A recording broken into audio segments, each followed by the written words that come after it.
All right.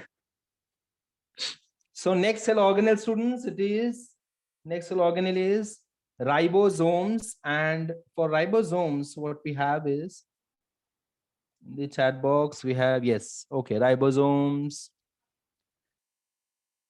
chloroplast. Okay, no problem, Pooja, no problem. I'll repeat chloroplast very quickly and then I'll go to ribosomes. Okay.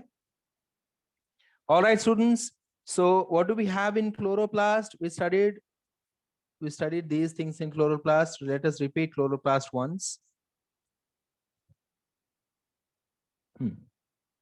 So in chloroplast, what we studied is, Pooja, we went through this section. Ye dekho, the outermost layer of chloroplast is again continuous, same as mitochondria. Then I have one more layer in chloroplast. Even that layer is continuous, which is unlike mitochondria. Mitochondria mein inner layer had foldings known as cristae. Correct? Then Yes. the inner part in case of mitochondria, this inner region over here, this region is known as matrix in case of mitochondria. It is known as stroma in case of chloroplast. Okay. Then what else do I have over here? What else do I have over here? Thylakoids. We have, very good, thylakoids. We have thylakoids over here, which are flattened sac-like structures like this. I can see thylakoids. Thylakoids are arranged one over the other. They are arranged one over the other. Okay, so this one structure over here, ये देखो, ये जो एक structure है, this is known as thylakoid, and ये जो पूरा set है thylakoids का, ये पूरे set को अपन क्या बोलेंगे? Granum. Okay, ये पूरे set का नाम है granum. Understood? So एक है thylakoid, पूरा set है granum, and then granum में भी we have connections. ये देखो, ये check करो. To grana. Now singular is granum, plural term is grana. So अगर मेरे पास एक और ग्रेना है यहाँ पे, सपोज ये देखो, यहाँ पे सपोज एक और ग्रेना है, ठीक है, ये दूसरे ग्रेना के thylakoids I am drawing. ठीक है, again I have thylakoids over here, arranged one of the other. ठीक है, so if these thylakoids are arranged, ये देखो, ये दोनों ग्रेना connected हैं. ठीक है पूजा, so ये भी एक ग्रैनम है over here, red granum, green granum. ऐसे just for your understanding I have drawn with different colors. ठीक है, red granum and green granum. समझ में आया? ये ऐसा क्लोरोप्लास्ट एक्चुअल में नहीं होता कि एक रेड ग्रैनम है, एक ग्रीन ग्रैनम है, ऐसा कुछ नहीं होता. मैंने जस्ट आपको समझने के लिए ड्रॉ किया है. सो अगर ये दोनों ग्रैना, ना प्लूरल टर्म मैंने क्या यूज किया? Grana. So plural term is grana. If when two grana are connected, so this connection point is known as intergrana lamella. ठीक है, intergrana lamella, also known as fret, also known as fret, also known as stroma lamella. Very good. 4 names: intergrana lamella, stroma lamella, fret channels, fret. Okay, these are the 4 names which we can give to this connection. Next, apart from this, just like mitochondria, chloroplast also has DNA. Chloroplast also has ribosomes.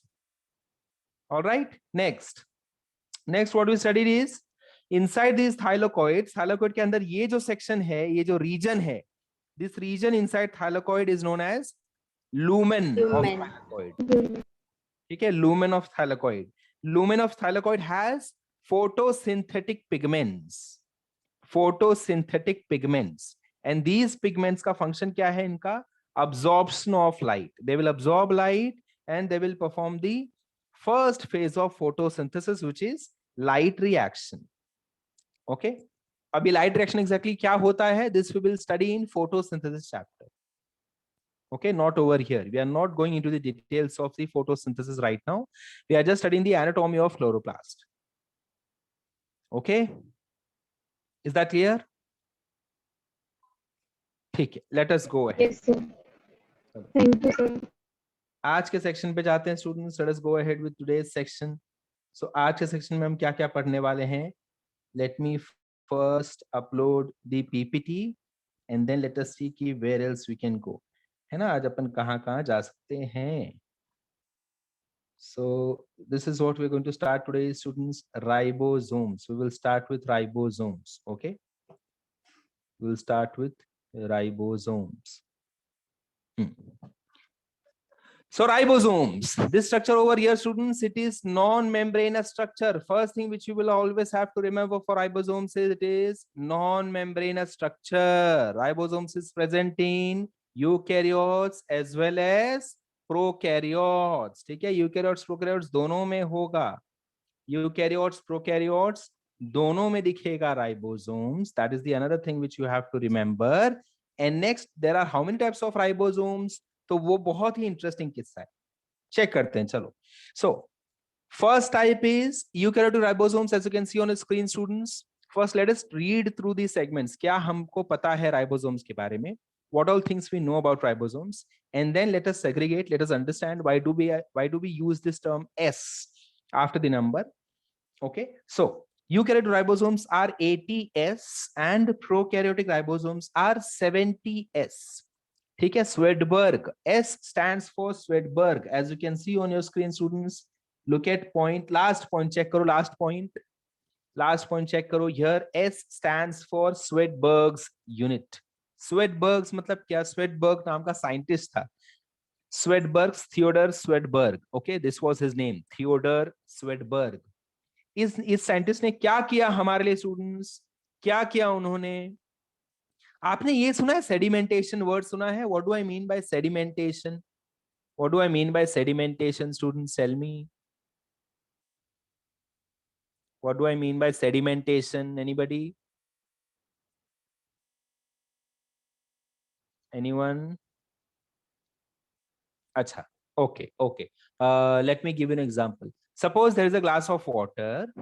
Okay, there is a glass of water and I give you small stones which are heavy enough to settle down.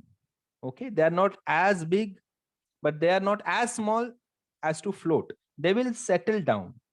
So when I put these stones in that glass of water, they will start settling down towards the bottom.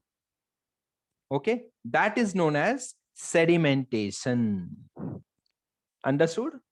They form layer at the bottom of the glass. They go downwards, and that is because of, can anybody answer this? This sedimentation will happen because of which property of these stones? Because of density is right answer. Density is right answer. It is happening because of density. It is happening because of density. Okay, my next question is stone A, stone B. If stone A ka sedimentation is faster than stone B, stone A ka sedimentation is faster than stone B, which stone is heavier? Stone A. Stone A. Stone A is right answer again. Stone A is right answer. Understood? So over here also, students, when you see a larger number, it indicates it has a higher sedimentation rate. That means it will undergo sedimentation faster than the other one. So look at the point 1 on the screen. Look at the point 1 on the screen and tell me which ribosomes out of 2, which one will sediment faster, eukaryotic or prokaryotic? Eukaryotic. Eukaryotic is the right answer.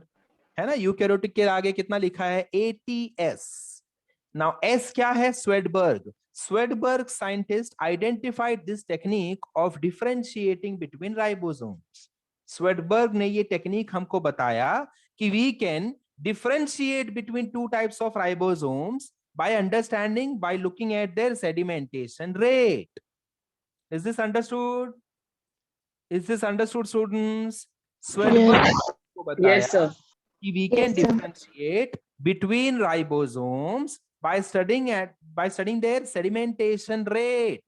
So when I say 80S, when I say 70S, I'm understanding their sedimentation rate. Is that easy, students? Is that understood? Is that clear? Yes, Okay. Yes, sir. Now comes the confusing part. ठीक है, confusing part पे मैं आता हूँ. Next, point number 2 check करो. Each ribosome has two subunits. Check in the diagram, students. Diagram में check करो. Now this one over here, ये देखो यहाँ check करो. Look at the laser, students. This is actual ribosome. दिख रहा है आपको? This is actual ribosome, singular. Ribosome. I'm not saying ribosomes. I'm saying ribosome. This is one ribosome. And it has a larger subunit. It has a smaller subunit.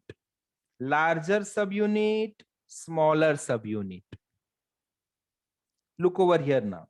Larger subunit, smaller subunit. है ना? When these two subunits come together, they form a ribosome. Very simple. This is point number 2. Check karo. Each ribosome has two subunits. One is the larger one is the smaller one. One is the larger one is the smaller one. That means Manasvi will say, okay sir, इसका मतलब ये है ATS ribosomes has two parts, correct? My answer is yes. ATS ribosomes as well as 70S ribosome.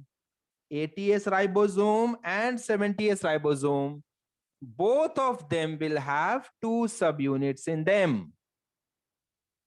Is that understood, students? yahan tak samajh mein aaya? 2 points samajh gaya mujhe? Yes, sir. First 2 points. Yes, sir. Okay. Last point is also clear. 2 points are clear, and last point is also clear. Why do I use S? Why do I use S? Okay. Next, I'll come to the third point. Now, third point kya bolta hai? ATS ribosome, suppose this is ATS, okay? Let me write it over here, students. I'll write it over here. This is ATS. This is ATS ribosome. Check karo. Overall, it is ATS, but it is formed up of which two subunits? Check karo. This, as I said, is the confusing part, students. Kya confusion hai? 60S and 40S.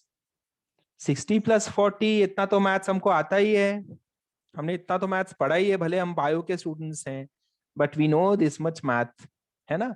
60 plus 40 is 100, sir. Yes, sir. How are you saying it is 80? How can you say it is 80? So students, Svedberg scientist ने जब इन दोनों segments को अलग अलग check किया तो इनका sedimentation rate उसको क्या मिला? इसका मिला 60, इसका मिला 40. Okay, but when they are arranged together to form a ribosome, उस वक्त उसको कितना मिला sedimentation rate? 80. So separately they gave 60 and 40, but together as a single unit, together they gave, they sedimented. The sedimentation rate was ATS. Is that understood? So together as a single ribosome, it was ATS, and separately they gave sedimentation at 60S and 40S. That is the only confusion which we generally have. Okay, because students kya puchte hain? Sir, 60S and 40S. So you should have written 100S over here. But that is not the case, students. Why? बहुत simple है. Scientist ने जिसने ये research किया, उन्होंने जब इनको अलग-अलग देखा, when he saw them, when he researched them individually, he got 60S and 40S for the two units. For the two units, he got 60S and 40S. But together, they gave sedimentation at ATS. Now, same thing will be observed in prokaryotic ribosome also. यहाँ check करो students. Prokaryotic ribosome क्या unit देता है मुझे? 70S, correct? 70S. Now let us check about their individual subunits. Individually क्या दिया है यहाँ पे students? हमको data check करो. 70S over here, but individually the larger subunit is 50S. That means over here I will write 50, and the smaller subunit is 30s. Over here I'll write 30. So together होना चाहिए था 80, but I have 70. Is that clear, students? Is that clear? So individually they give 50s and 30s, but together comes out to 70s. All right. Is that done? That is ribosome. Now let us come to the function part. This was the structure part. Let me repeat the structure part once again. Okay, let me repeat the structure part once again. So how do I go about the structure part, students? Yes, structure part में मैं जाता हूं वापस से. So ribosomes, point number one, which I have not included over here. Point number one, which I have not included over here. Point number one is ribosomes are non-membranous structures. Ribosomes are non-membranous structures. Point number two, ribosomes are common to both eukaryotic as well as prokaryotic cell. Point number three, ribosomes are formed up of two subunits, the larger one and the smaller one. Larger one and the smaller one. Let us come to eukaryotic ribosomes now. So, eukaryotic ribosome is of which type? Words सुनो मैं क्या use कर रहा हूँ. Eukaryotic ribosome Please is of repeat the third point. third point. Third point was ribosomes are made up of two subunits. One is the larger one is the smaller one. Okay, two subunits, larger subunit, smaller subunit. Next, fourth point is ribosomes. Which type of ribosome is present in eukaryotic cell? तो आप answer दोगे ATS. Which type of ribosome is present in eukaryotic cell? ATS. Very good. ATS. ATS ribosomes is made up of which two subunits? Larger and smaller. Larger and smaller. So the larger one is 60s. 60s. Smaller one is 40. 40s. Shabash. Next, reply me for the prokaryotic type of ribosome. Which type of ribosome is present in prokaryotic cell? 70. 70s. 70s ribosome is made up of dash S plus dash S. 50s and 30s. Yes. Plus 30s. 50s plus 30s. As simple as that. Now, what does S stands for? It stands for Swedberg. Swedberg क्या है? It is Name of a scientist. based on the name of the scientist who has worked for ribosomes, and that is why, as an appreciation to him, we have kept this unit as after his initial. Okay? Okay, and it indicates sedimentation rate. All right, let us come to the function, students. Function पे आ जाते हैं. ठीक है? So, what is the function of ribosomes? Function of ribosome. So over here, try to identify, students. Identify करने का try करो अब. Please try to identify which is this subunit, smaller or larger? Larger. If I speak about eukaryotic cell, this is which subunit, 60s or 40s? 60s. Very good. This is smaller or larger? Smaller. Smaller. 40s or 30s? 40. 40s. Very good. So larger subunit, smaller subunit. Is that understood? Larger subunit, smaller subunit. Now, many a times when I explain ribosomes to my students, I always take this example. बहुत simple example मैं लेता हूं जिससे आपको एक बार में समझ में आ जाता है कि राइबोसोम्स का फंक्शन क्या है, and I can expect ribosomes to look like which material which I can correlate with, है ना? तो आपने कभी अपनी पेरेंट्स को देखा है क्रेडिट कार्ड या डेबिट कार्ड स्वाइप करते हुए? Yes, sir. हाँ.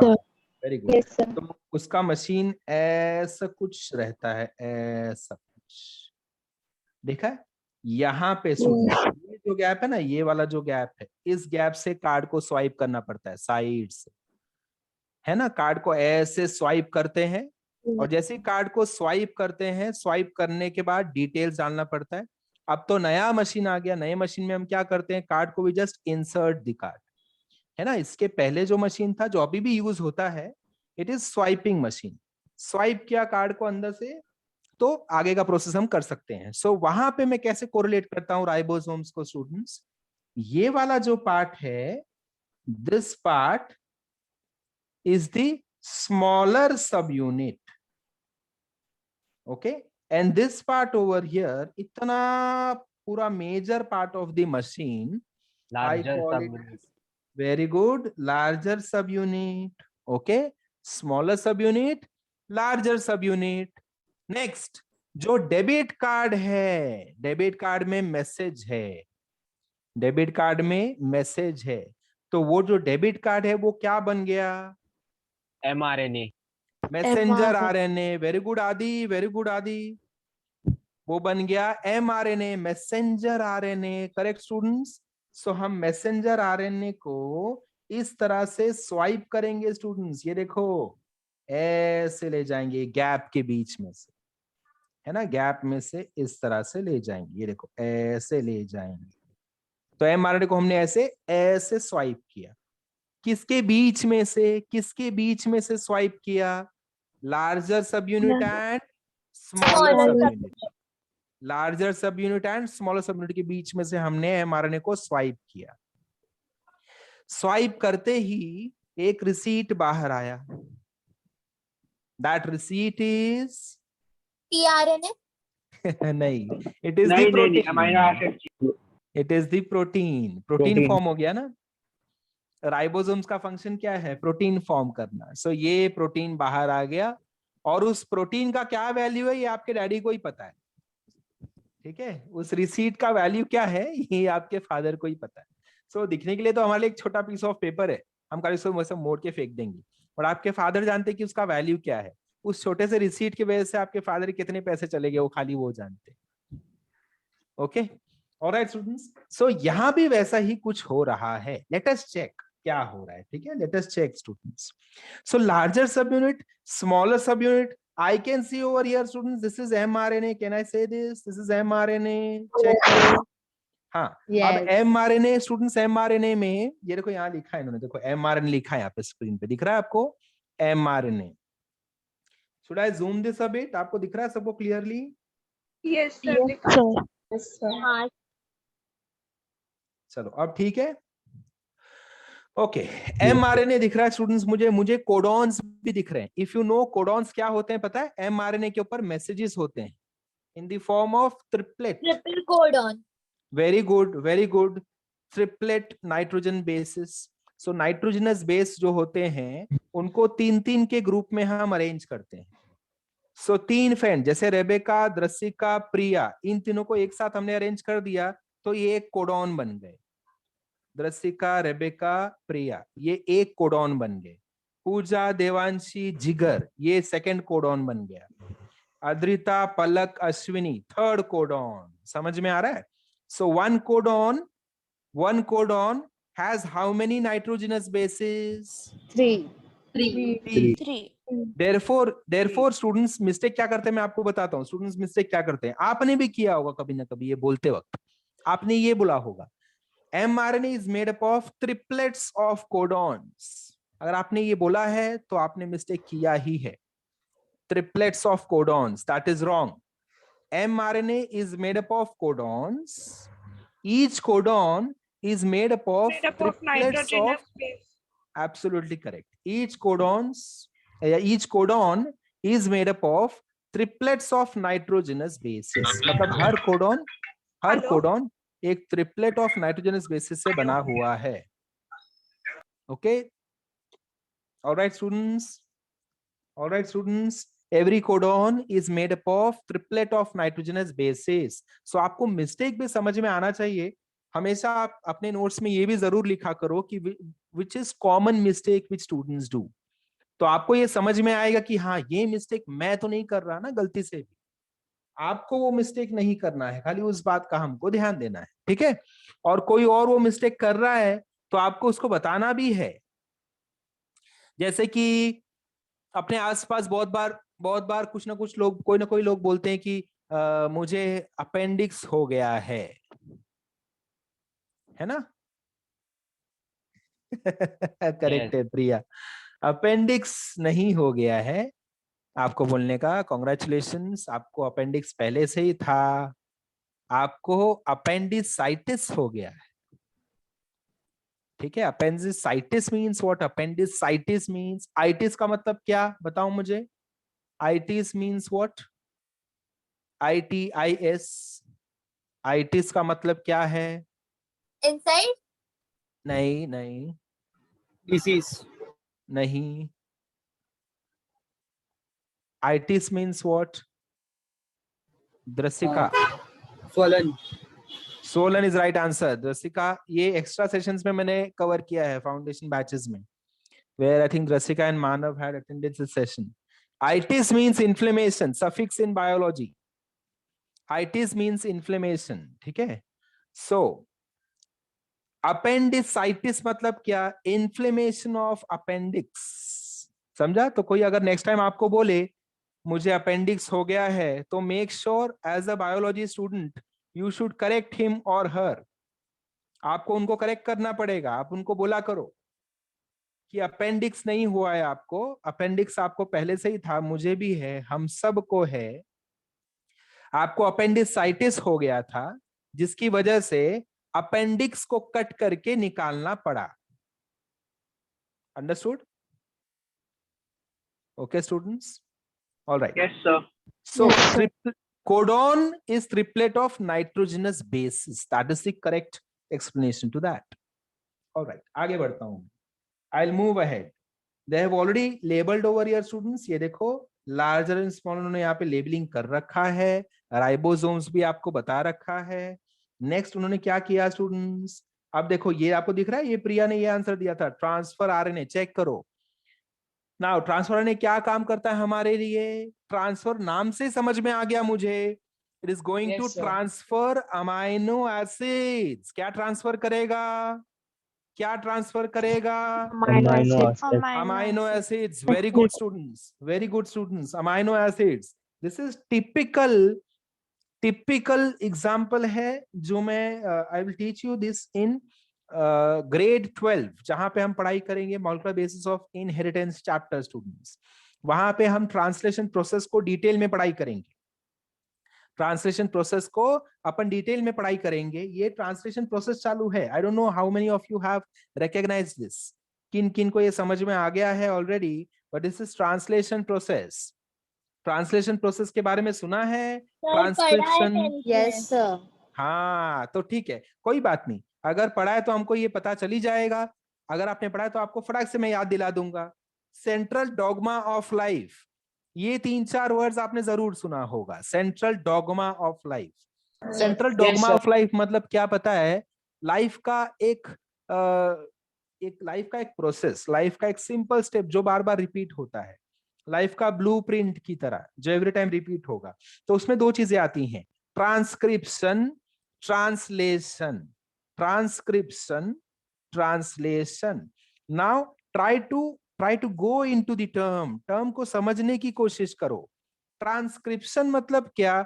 स्क्रिप्ट को एक जगह से दूसरे जगह पे भेजना, ट्रांसक्रिप्शन, है ना। मैं ऐसे बोलता हूं, ट्रांसक्रिप्ट, ट्रांसपोर्ट, वैसा कुछ। ट्रांसक्रिप्शन, स्क्रिप्ट को एक जगह, स्क्रिप्ट तो समझा ना, मूवीज के बारे में आप देखते हो ना, मूवीज में ये स्क्रिप्ट किसने लिखा है, ये स्क्रिप्ट किसने लिखा है, Yes. करण जौहर ने लिखा है कि जावेद अख्तर ने लिखा है, इसका स्क्रिप्ट राइटर कौन है, जो आपकी फेवरेट मूवीज अपन उसको चेक करते हैं ना, ये स्क्रिप्ट, इतना अच्छा सा स्क्रिप्ट किसने लिखा है यार, लेट मी चेक, है ना। सो ऐसा कुछ स्क्रिप्ट आपका डीएनए के पास भी है। और हमेशा always I teach in this pattern students. ये देखो मैं हमेशा ऐसे पढ़ाता हूं, मैं हमेशा इस तरह से पढ़ाता हूं कि जो डीएनए है, मेरे डीएनए के पास एक अच्छा सा स्क्रिप्ट है जिस स्क्रिप्ट से अपन गाजर का हलवा बना सकते हैं। किसके पास है? डीएनए के पास है। किसको गाजर का हलवा खाने का मन किया? किसको मन किया पता है? 3 भाइयों को मन कर दिया। कौन से 3 भाइयों को? Ribosomal RNA, messenger RNA, transfer RNA. ये तीनों भाई थे। तीनों भाई थे नहीं, तीनों भाई हैं भाई तो है, और नाम जिंदा नहीं रहेंगे। इन तीनों भाइयों को क्या मन किया? आज गाजर का हलवा खाना है। लेकिन कुछ प्रॉब्लम्स है उनके पास। प्रॉब्लम क्या है पता है?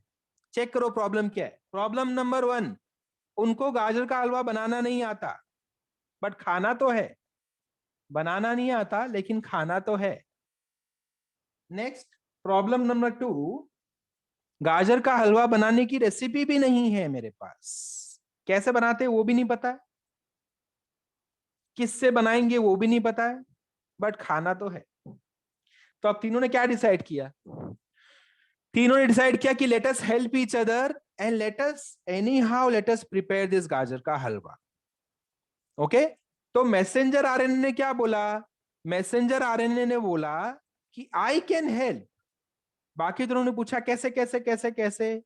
तो मैसेंजर आरएनए ने बोला मैं रेसिपी चोरी करके ला सकता हूं। बाकी दोनों ने पूछा कहां से चोरी करेगा? मैसेंजर आरएनए ने बोला जो हमारा बड़ा भाई है ना, डीएनए, वहां से मैं चोरी करके ला सकता हूं पूरी की पूरी रेसिपी। पूरी की पूरी रेसिपी चोरी करके ला सकता हूं। और मुझे पता है जो हमारा बड़ा भाई है, अगर उसको पता भी चल गया तो भी अलाउ करेगा। वो बोले ठीक है कोई बात नहीं, जा ले जा ले जा जा एंजॉय कर। लेकिन बनाएगा कौन हलवा? हमको तो बनाने भी नहीं आता। तो राइबोसोमल आरएनए ने क्या बोला? नो प्रॉब्लम, मैं एक ऐसे कुक को जानता हूं जो बहुत अच्छा खाना बनाता है। आई एम श्योर अगर रेसिपी दे दे तो वो खाना बना देगा। कौन है वो कुक? तो इसने बोला राइबोसोम अंकल जो है ना, राइबोसोम अंकल, वो बनाते हैं खाना। He is very good cook and because I know him, तो मेरा नाम है राइबोसोमल आरएनए। मैं राइबोसोम अंकल को पहचानता हूं इसलिए मेरा नाम है राइबोसोमल आरएनए। मैं मैसेज लेकर आऊंगा इसलिए मेरा नाम है मैसेंजर आरएनए। ठीक है, अब आपको समझ गया होगा ट्रांसफर आरएनए का नाम ऐसा क्यों पड़ा। ट्रांसफर आरएनए क्या बोलता है? मैं चीजों को ट्रांसफर करूंगा इसलिए मेरा नाम है ट्रांसफर आरएनए। किसको करेगा थोड़ी देर में देखेंगे। ठीक है, सो मैसेंजर आरएनए कहां गया? डीएनए के पास गया और डीएनए को बोला प्लीज मुझे रेसिपी देगा क्या प्लीज? तो डीएनए ने बोला ओके नो प्रॉब्लम, ले ले रेसिपी ले ले। सो ये बन गया एमआरएनए। रेसिपी के साथ ये अपना रेसिपी ही है एमआरएनए। एमआरएनए खुद रेसिपी है। जैसे आपने गजनी मूवी देखा होगा ना, उस मूवी में सब अपने ऊपर आमिर खान सब लिख के रखता है ना? किसको मारना है, किससे मिलना है, किसको देखना है, किसको भूल जाना है, वो सारी बातें। तो एमआरएनए ने अपने पूरे हाथ के ऊपर पूरा लिख के रखा है ये recipe. And recipe has been written in the form of codons. Recipe has been written in the form of codons. Correct students? Okay, so this process, ये अपन वापस आगे घूम फिर के कहां पे? Central dogma of life. Check करो, this process is known as transcription. Check करो, this process is known as transcription. DNA to mRNA is known as transcription. DNA to mRNA is known as transcription. Next mRNA आ गया, फटाफट से भाग भाग के आ गया। कहां आ गया? साइटोप्लाज्म में आके बैठ गया। साइटोप्लाज्म बोलूं या एंडोप्लाज्मिक रेटिकुलम बोलूं या स्पेसिफिकली रफ एंडोप्लाज्मिक रेटिकुलम बोलूं, वहां पे आके बैठ गया। क्या बोला एमआरएनए ने? बोला राइबोसोम अंकल को फटाफट बुलाओ। मैंने अपने हाथों पे, पैरों पे, सब जगह रेसिपी लिख दिया। मेरे पास पेपर नहीं था तो मैंने सब जगह लिख दिया रेसिपी। राइबोसोम अंकल को बोलो आके रीड करे और फटाफट गाजर का हलवा प्लीज बना दे अपने लिए।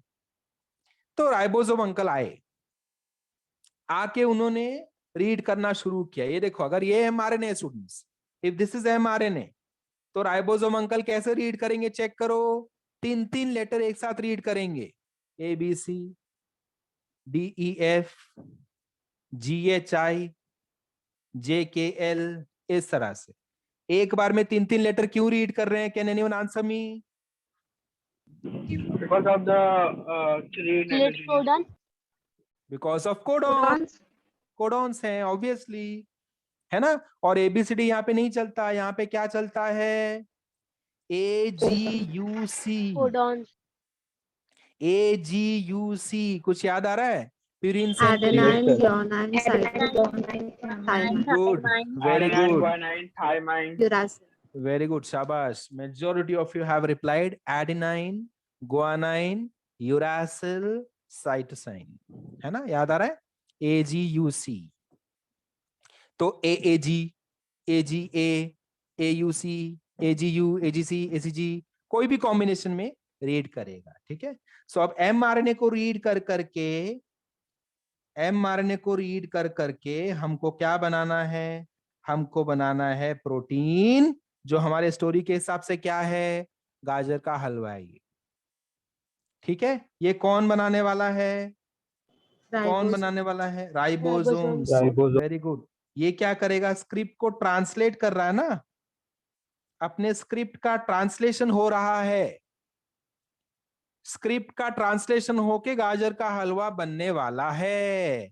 Recipe will translate into actual food. And कौन करेगा ये काम? ये काम करने के लिए हमने किसको बुलाया?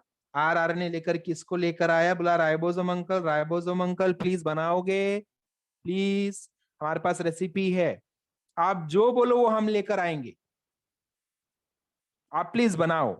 राइबोसोम बोला ठीक है कोई बात नहीं, जो मैं बोलूंगा वो लाना पड़ेगा। इन्होंने बोला ठीक है, जो मैं बोलूंगा वो आपको ट्रांसफर करना पड़ेगा स्टोर रूम से लेकर किचन तक।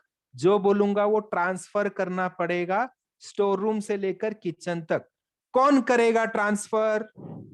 Transfer RNA. Transfer RNA।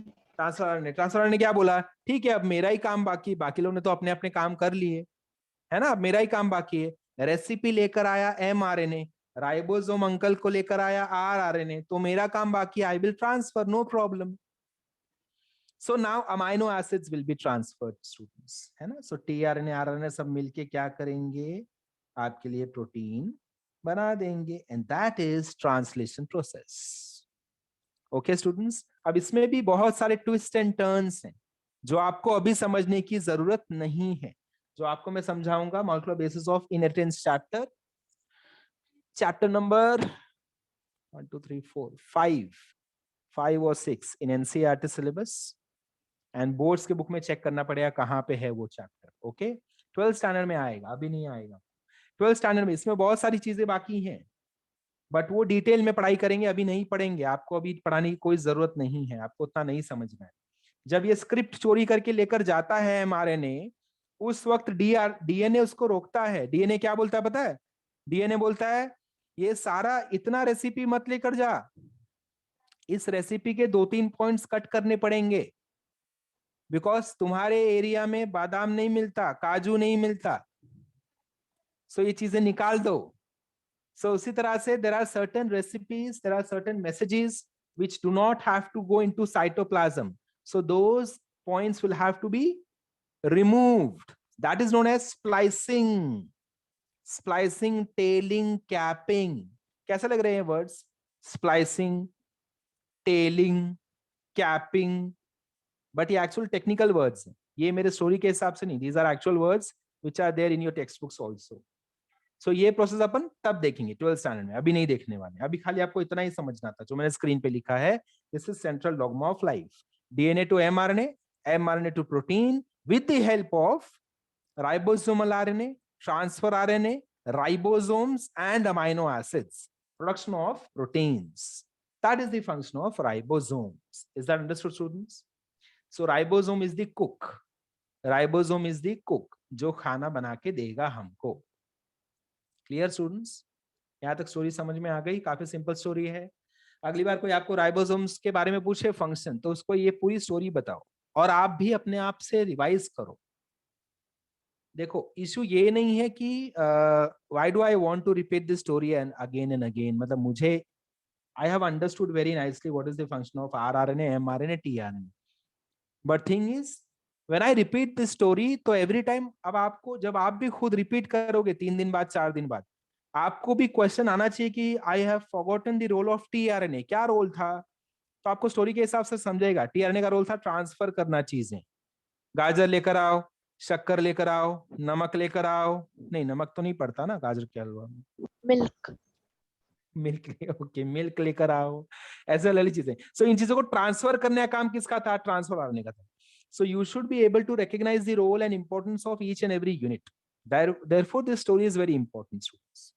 Okay, it is not compulsion, but if possible go with the story, try to identify things in the same manner. Okay, जिसको screenshot लेना है you can go ahead, students. If you want to take screenshots you can go ahead. I'm deleting this and I'll go to the next concept. Done with the ribosomes. ठीक है, towards the end of the lecture today I'm going to revise start to end. अब तक हमने जितना भी cover किया है, I want all of you to revise with me. Start to end जितना भी हमने कवर किया पूरा चैप्टर अब तक, because today I'll be ending up with the nucleus part. Nucleus part खत्म करने के बाद यूकैरियोटिक सेल का सिर्फ एक कंपार्टमेंट बचेगा, that will be cytoskeleton. So वो पार्ट कवर करने के पहले I'll revise everything with you people. At least 5 to 6 students के साथ मैं पूरा रिवीजन करूंगा. Yes रमीज? सीलियम फ्लैगेला में बाकी है। वही एग्जैक्टली वही वो इसमें ही कवर होगा, साइटोस्केलेटन पार्ट में कवर हो जाएगा. ठीक है, okay. So pilus, cilium, flagellum, these three would be covered under cytoskeleton. I'll be going to nucleus next. Also I'll be covering chromosomes over there, chromatin over there, nucleolus. ये सारी चीजें वहां पे कवर करेंगे. And then we'll be remaining with only the prokaryotic part. And chapter should be over. ठीक है, so next lecture most probably chapter खत्म हो जाना चाहिए आपका ये बात. Okay, चलो आगे बढ़ जाते हैं students. Next, this is nucleus part. Now to be very frank, हमने nucleus part अच्छा खासा cover कर लिया था during the introduction part of this chapter. I will call out certain terms. Let me know if you remember about these terms. ठीक है, बताना मुझे अगर आपको चीजें याद आ रही हैं क्या. Okay, nucleus has double membrane around it. Nucleus has double membrane around it. Outer membrane, inner membrane. याद आ रहा है? Outer membrane, inner membrane. Next, inside the inner membrane, the entire area is known as nucleoplasm. बताओ सही है कि गलत? Nucleoplasm. Yes. Cytoplasm, nucleoplasm. याद आया?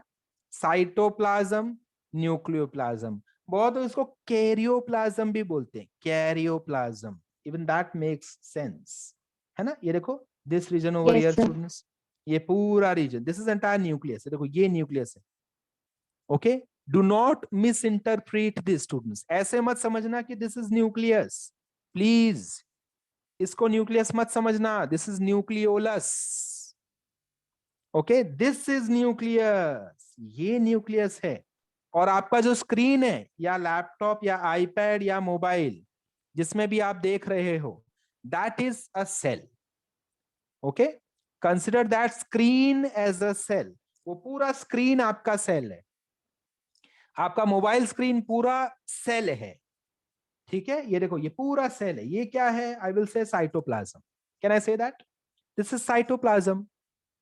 क्योंकि आपका स्क्रीन आपने बोला सेल है, सो दिस इज साइटोप्लाज्म, है ना? This is nucleus and therefore this is nucleoplasm. Nucleoplasm कहां है? न्यूक्लियोप्लाज्म चेक करो, ये nucleoplasm. Okay, this is nucleoplasm. Done? Yes sir.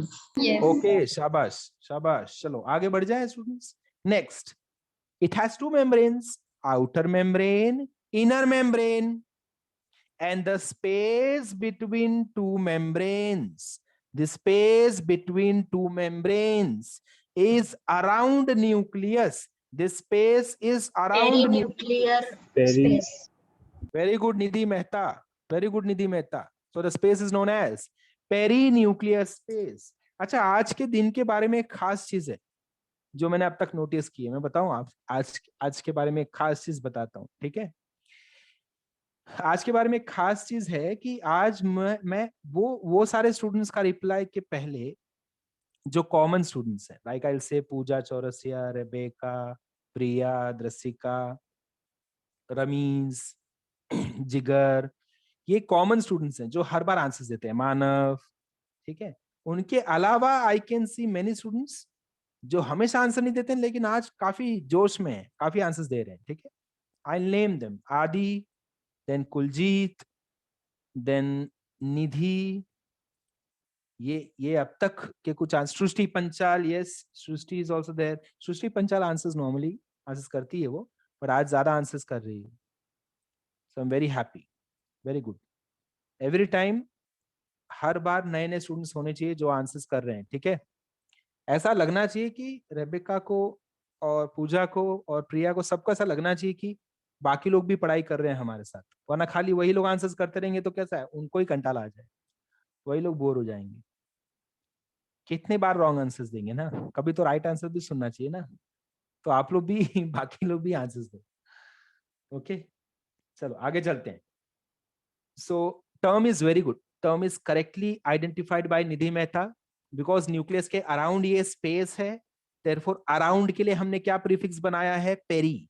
So we say the space between two membranes, the space between two membranes is known as this space over here students। ये देखो ये space जो है ना, ये अंदर का space, this space is known as perinuclear space, perinuclear space। is that correct students? Simple है ये, ओके। सर नेक्स्ट, हाँ हाँ, यस। डायग्राम में पेरीन्यूक्लियर स्पेस लेबल करना होता है कि it's okay if you don't नहीं नहीं, लेबल कर देते हैं, चलो लेबल कर देते हैं, ठीक है। ये जो स्पेस है, this space over here is known as perinuclear space, okay, perinuclear space। next students, next check karo, nucleolus। so what is the function of nucleolus? What is the function of nucleolus?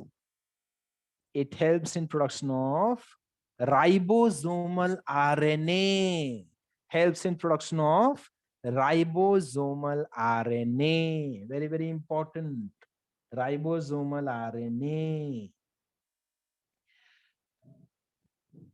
okay, now you can see nuclear envelope आपको दिख रहा है students, nuclear envelope. Nuclear envelope में मैंने सारी चीजें cover कर ली हैं। I'll tell you the components of nuclear envelope, okay। Nuclear envelope में कौन कौन आता है उसके मैं नाम दे रहा हूं, inner membrane, perinuclear space, outer membrane, inner membrane, perinuclear space, outer membrane, nuclear envelope. Yes Ramiz, कुछ बोलना है? Nucleopore, nuclear pore also known as nuclear pore complex। याद आ रहा है, अपन लास्ट टाइम इसको पढ़ा था, NPC, nuclear pore complex.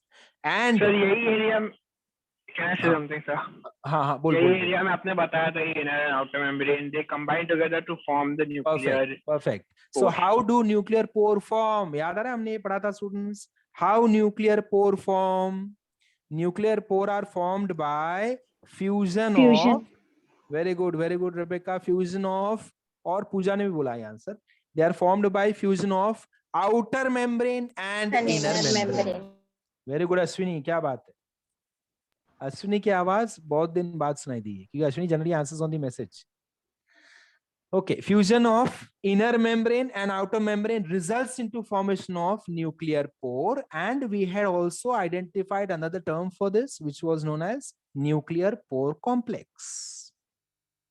okay, यहां तक तो सिंपल है, काफी चीजें सिंपल है, यहां तक मुझे सब समझ में आ गया। खाली एक चीज नहीं समझ में आई, क्रोमैटिन पता नहीं क्या लेबल किया गया है, क्रोमैटिन समझ में ही नहीं आ रहा है कि क्या है ये chromatin. so let's come to chromatin now students, okay। let's come back to chromatin। so what is chromatin? just by the term I can make out it has something related to, or it is somewhere related to chromosomes, है ना students। Chromosome से लेना देना है, and Yes, यहीं sir. पे हमको बात समझ में आ जाएगी कि क्रोमोसोम, क्रोमैटिन, डीएनए, जीन्स, ये सब कहाँ कोरिलेटेड हैं. Genes are made up of DNA या DNA is made up of genes. Chromosomes are made up of DNA या DNA is made up of chromosomes. ये जो कंफ्यूजन रहता है वो मैं अभी आपका दूर कर दूंगा. ओके तो ये भी देखो, मैं आपको ये भी बताता चलूंगा कि जनरली जो बायो स्टूडेंट्स होते हैं वो कहाँ पे कंफ्यूज होते हैं. तो आप ये पॉइंट्स लिखते जाओ ताकि जब आपके कोई फ्रेंड्स मिलेंगे, सपोज ऐसे तो अपन शो ऑफ नहीं करने का, नहीं करने शो ऑफ, बट कोई अगर मिल जाए जो हम सामने से नहीं, अगर वो सामने से ऐसा कोशिशें कर रहा है कि मैं बताऊं कि मैं बायो पढ़ रहा हूँ, बायो पढ़ रहा हूँ, बायो पढ़ रहा हूँ, तो देन यू हैव 2-3 क्वेश्चंस जो जनरली लोगों को नहीं आते, क्वेश्चन पूछना शुरू करने का कि चल बता इसका मतलब क्या है, मुझे भी नहीं आता है, तू बता दे, because you are learning bio nowadays. मैंने सुना है ऐसा, तू बायो पढ़ रहा है. तो ये जनरली कंफ्यूजन होता है कि DNA, gene, chromosomes, how can I arrange them students. So for that let me take you to the next slide where I will also cover chromatin and I will come back to this slide. मैं वापस से आपको इस slide पे भी लेकर आऊंगा because इस स्लाइड के बारे में खास चीज ये है कि ये जो न्यूक्लियस मुझे दिखाई दे रहा है students, this nucleus is not in the dividing stage.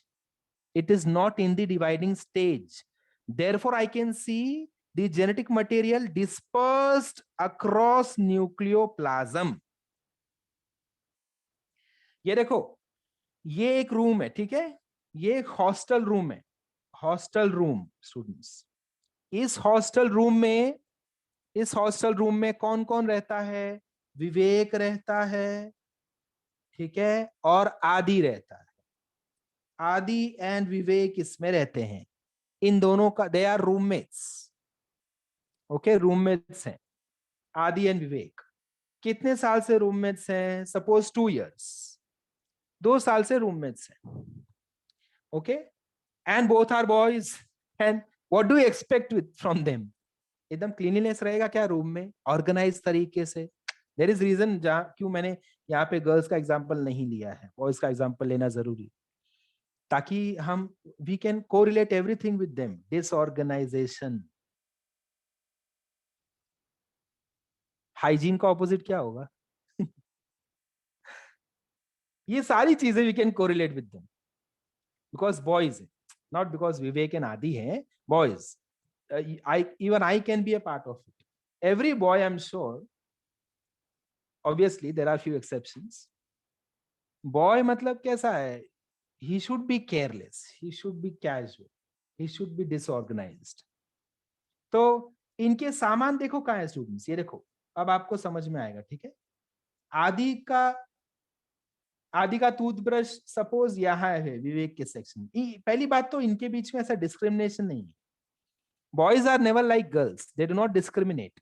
This is my area, that is your area. ऐसे कभी नहीं होता इनके बीच में. मेरा ब्रश आज से यहाँ रहेगा, विवेक बोलेगा कोई बात नहीं.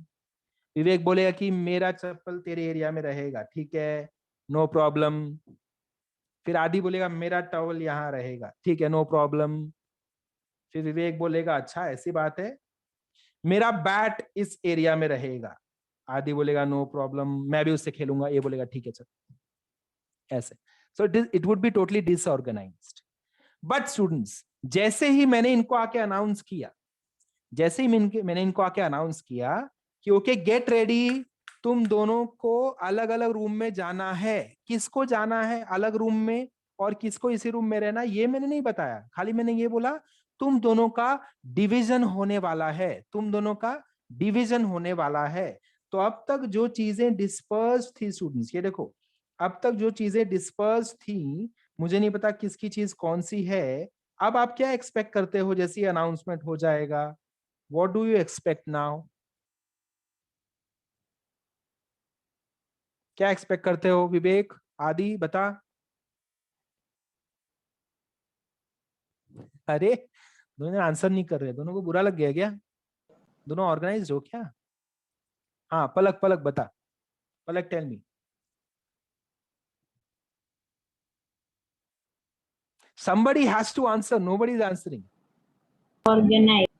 Organize. Very good, Palak. So, Palak, का जजमेंट ये है कि जैसे अनाउंसमेंट होगा they will quickly rearrange themselves and their materials also, और फटाफट से वो अपनी पैकिंग कर लेंगे। ठीक है, मेरा सामान तू दे दे, मेरा ये सामान है ये ले, तेरा ये सामान है वो मेरा वाला सामान दे दे, ऐसे करके फटाफट से अपना सब कुछ ऑर्गेनाइज कर लेंगे, बैग पैक करके रेडी हो जाएंगे, ready to divide, ready to divide. So that is how exactly chromosomes भी बिहेव करते हैं स्टूडेंट्स। क्रोमोसोम्स भी ऐसे ही बिहेव करते हैं। जब मैं क्रोमोसोम को बोलता हूं ना कि अब न्यूक्लियस डिवाइड होने वाला है, न्यूक्लियस डिवाइड होने वाला है, तो क्रोमोसोम्स अपने आप को अरेंज कर लेते हैं। ये हमने कहाँ पढ़ा है? मेटाफेज, एनाफेज, टेलोफेज, साइटोकाइनेसिस पढ़ा है ये? मेटाफेज, एनाफेज, हाँ टेलोफेज। सर। Interphase, cytokinesis. हाँ शाबाश शाबाश। Karyokinesis and then cytokinesis. हाँ, तो वो तो डिवीजन की बात हो गई ना। डिवीजन में हमने पढ़ा कि अरे हाँ मुझे तो याद आ रहा है सर, जो आप बोल रहे हो मुझे अच्छे से याद आ रहा है, ऐसे डिवाइड हो जाते हैं ना, एक इस पार्ट, एक ये वाला, एक ये वाला, एक ये वाला, फिर ये लोग अपनी अपनी जगह चले जाएंगे, है ना, डिवीजन हो जाएगा। बट इसके पहले क्या था? इसके पहले पिक्चर क्या था? इंटरफेस। ये हाँ, इंटरफेज। एग्जैक्टली। सो इंटरफेज में मुझे चीजें बिखरी हुई दिखती हैं, बिखरी हुई, क्योंकि इनको अंदाजा नहीं है कि ये लोग डिवाइड होने वाले हैं, ये आराम से जी रहे हैं अपनी जिंदगी। देखो, तो इस तरह से मुझे यहाँ पे क्रोमैटिन नजर आ रहा है स्टूडेंट्स। क्रोमैटिन कैसा दिख रहा है मुझे? Do you see any kind of organization over here? Absolutely no. That is chromatin for you. So you have to identify. जब कोई पूछता है कि ये न्यूक्लियस कौन से फेज में मुझे दिखाई दे रहा है, मैं एकदम सिंपल से लैंग्वेज में बोलता हूँ, this is nucleus of a cell which is not at all dividing right now. This cell is not under division. अगर ये डिवीजन में होता तो मुझे जरूर यहाँ पे मेटाफेज, एनाफेज, टेलोफेज चालू हो गया होता, है ना। वो कौन सा तो फेज मुझे नजर आता जहां पे मुझे as a child, as a student, मुझे क्रोमोसोम तो एक ही पिक्चर में नजर आता है। क्रोमोसोम, कोई बोले क्रोमोसोम कैसा दिखता है, मैं बोलूंगा, कोई बोलता है ये क्रोमोसोम है क्या, मैं बोलूंगा पागल है क्या, ये क्रोमोसोम थोड़ी है, कुछ भी क्या फेंक रहा है, this is not chromosome, but actually this is chromosome. ऐसा नहीं, क्रोमोसोम नहीं है, ये क्रोमोसोम अनकंडेंस्ड है। फॉर्म में। हाँ, uncondensed form, that is such an appropriate term, that is such an appropriate term, शाबाश। This is uncondensed form. Condensation मतलब क्या? नजदीक आना, इकट्ठा करना। अपनी चीजों को विवेक एंड आदि ने इकट्ठा किया, अपनी चीजों को विवेक एंड आदि ने कंडेंस किया, टुगेदर लेकर आए, अग्रीगेट किए, क्योंकि उनको पता था हमारा डिवीजन होने वाला है। अभी उनको नहीं पता हमारा डिवीजन, अगले 2 साल तक तुम लोग साथ में ही रहोगे। वेरी गुड, आदि ने अपने सामान फेंकना शुरू कर दिया, समझा। सिमिलरली विवेक ने अपने सामान फेंक दिए। अब टेंशन नहीं लेने का, सब अपने अपने जगह सब फेंक दो, कुछ भी कहीं से भी उठा लेंगे, ठीक है, उस तरह से। So they are non condensed, uncondensed form, they are spread throughout nucleoplasm. Okay students, that's nucleus. Now let me take you to the next concept, जहां पे हम इसको देखेंगे एक्चुअली कि ये देखो, ये देखो, मजा आ रहा है, देखो मस्त पिक्चर है, बहुत अच्छा इमेज है। कॉइलिंग और सुपर कॉइलिंग सर, ये मेरे को पता है। Yes yes yes yes yes, histone proteins, nucleo, सब कुछ आ रहा है दिमाग में। एग्जैक्टली। हाँ, तो यहाँ पे अभी मैंने थोड़ी देर पहले ना, मतलब थोड़े दिन पहले I was taking this session, ठीक है, just a second.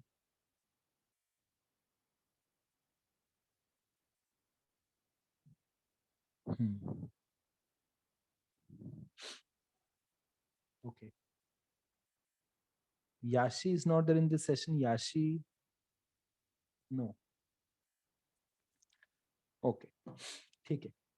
So I was taking this session not days back but months back.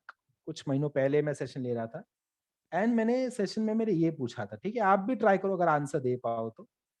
मैं बताऊंगा स्टूडेंट ने मुझे क्या आंसर दिया, ठीक है। मैंने ये क्वेश्चन पूछा कि जब हम पतंग उड़ाते हैं, देखो, I will assure you this कि जब भी मैं कोई आपको एग्जांपल बोल रहा हूं ना, it has something to do with your chapter students, ठीक है। अदरवाइज मैं आपका टाइम वेस्ट नहीं करूंगा। उस एग्जांपल का अच्छा खासा कनेक्शन होगा आपके कंसेप्ट के साथ। सो मैंने उस बच्चे को क्या पूछा, उसमें this is based on true story, okay. ये लेक्चर में मैंने पूछा था उसको। तो मैंने स्टूडेंट को क्या पूछा कि हम, वो फिरकी होता है ना पतंग उड़ाते वक्त, फिरकी देखा आपने? कौन कौन ऐसा है जो पतंग उड़ाते वक्त खाली फिरकी पकड़ने के लिए जाता है, दोस्त को बोलता है मैं आई विल कैच द फिरकी, मुझे पतंग उड़ाना नहीं आता, आई विल कैच द फिरकी, है ना। मैं तो उनमें से एक हूँ। मैं पतंग नहीं उड़ाना आता मुझे, मैं खाली फिरकी पकड़ता हूँ एंड पतंग उड़ाते। नीरव सर पतंग उड़ाते, मैं उनके बदले फिरकी पकड़ लेता हूँ कभी कभी। ओके, सो फिरकी पकड़ने के लिए now what is the significance of this फिरकी? Anybody would like to throw some light on this? ये फिरकी मैं क्यों यूज कर रहा हूँ? मैं मांझा ऐसे क्यों नहीं लेकर जेब में डाल देता हूँ? टैंगल हो जाएगा। हाँ, very good, it will get entangled, है ना, ऐसे ऐसे हो जाएगा रस्सी, फिर शायद खोलेगा नहीं, उसमें गांठ पड़ जाएगा, नॉट बन जाएगा। हाँ नॉट बन जाएगा, वेरी गुड, फिर वो रस्सी खराब हो जाएगी। सब अग्री कर रहे हैं इससे? सब अग्री करते हैं इससे? Yes sir. जस्ट आपको एग्जांपल जो मैं दे रहा था वो बच्चे का, ठीक है, उस स्टूडेंट ने मुझे क्या आंसर दिया था? स्टूडेंट ने मुझे आंसर दिया था कि सर हम ये फिरकी यूज करते हैं ताकि हमारा हाथ ना कट जाए, हम मांझा फिरकी में रहेगा तो अपना हाथ नहीं कटेगा। बट देन मैंने उसको रियलाइज करवाया कि हम हाथ ही यूज करके तो पतंग चकाते हैं ना, लेकिन तो हाथ तो कटना है तो बाद में भी कट सकता है। तो बाद में रियलाइज किया, अच्छा हाँ ये भी तो है, ठीक है सर, वो मेरा आंसर कैंसिल कर दो, मुझे नहीं पता फिरकी क्यों यूज करते हैं। सो फिरकी यूज करने का रीजन तो करेक्ट है स्टूडेंट्स, कि जो मांझा है वो वेस्ट ना हो जाए कहीं पे, है ना। Same is the concept for DNA also. DNA में भी students it is long thread like material, okay, long thread like material, and I want to study every part of it. मेरा सेल उसका हर पार्ट यूज करना चाहता है। जैसे हम जब स्कूल में थे या अब हम जब कॉलेज में भी आएंगे तो हमारी कुछ आदतें नहीं बदलेंगी। कुछ आदतों में से वो आदत ऐसी होती है जो अपन छोटा सा एक आंसर तो मुझे इरिटेट करता ही होगा कि यार ये आंसर मुझे नहीं आता, तो मैं क्या करता हूँ, छोटा सा पेपर ले लेता हूँ और छोटे से पेपर में एक्स्ट्रा स्मॉल राइटिंग में चीट बनाता हूँ छोटा सा, एंड वो राइटिंग सिर्फ मैं ही रीड कर सकता हूँ, इतना छोटा रहता है ना। तो अपन चीट वैसे ही बनाते ना, छोटे छोटे राइटिंग में, और एग्जाम में ऐसे खोलते पेपर, चोरी से देखते, लिख दो आंसर इसका। कभी कभी अपन ज्यादा इनोवेटिव हो जाते, स्केल पे और एग्जाम पैड पे, इन सब जगह अपन आंसर लिख देते छोटे छोटे फॉन्ट साइज में। सो वो छोटे छोटे फॉन्ट साइज में ही डीएनए पे सीक्वेंसेस रहते हैं स्टूडेंट्स।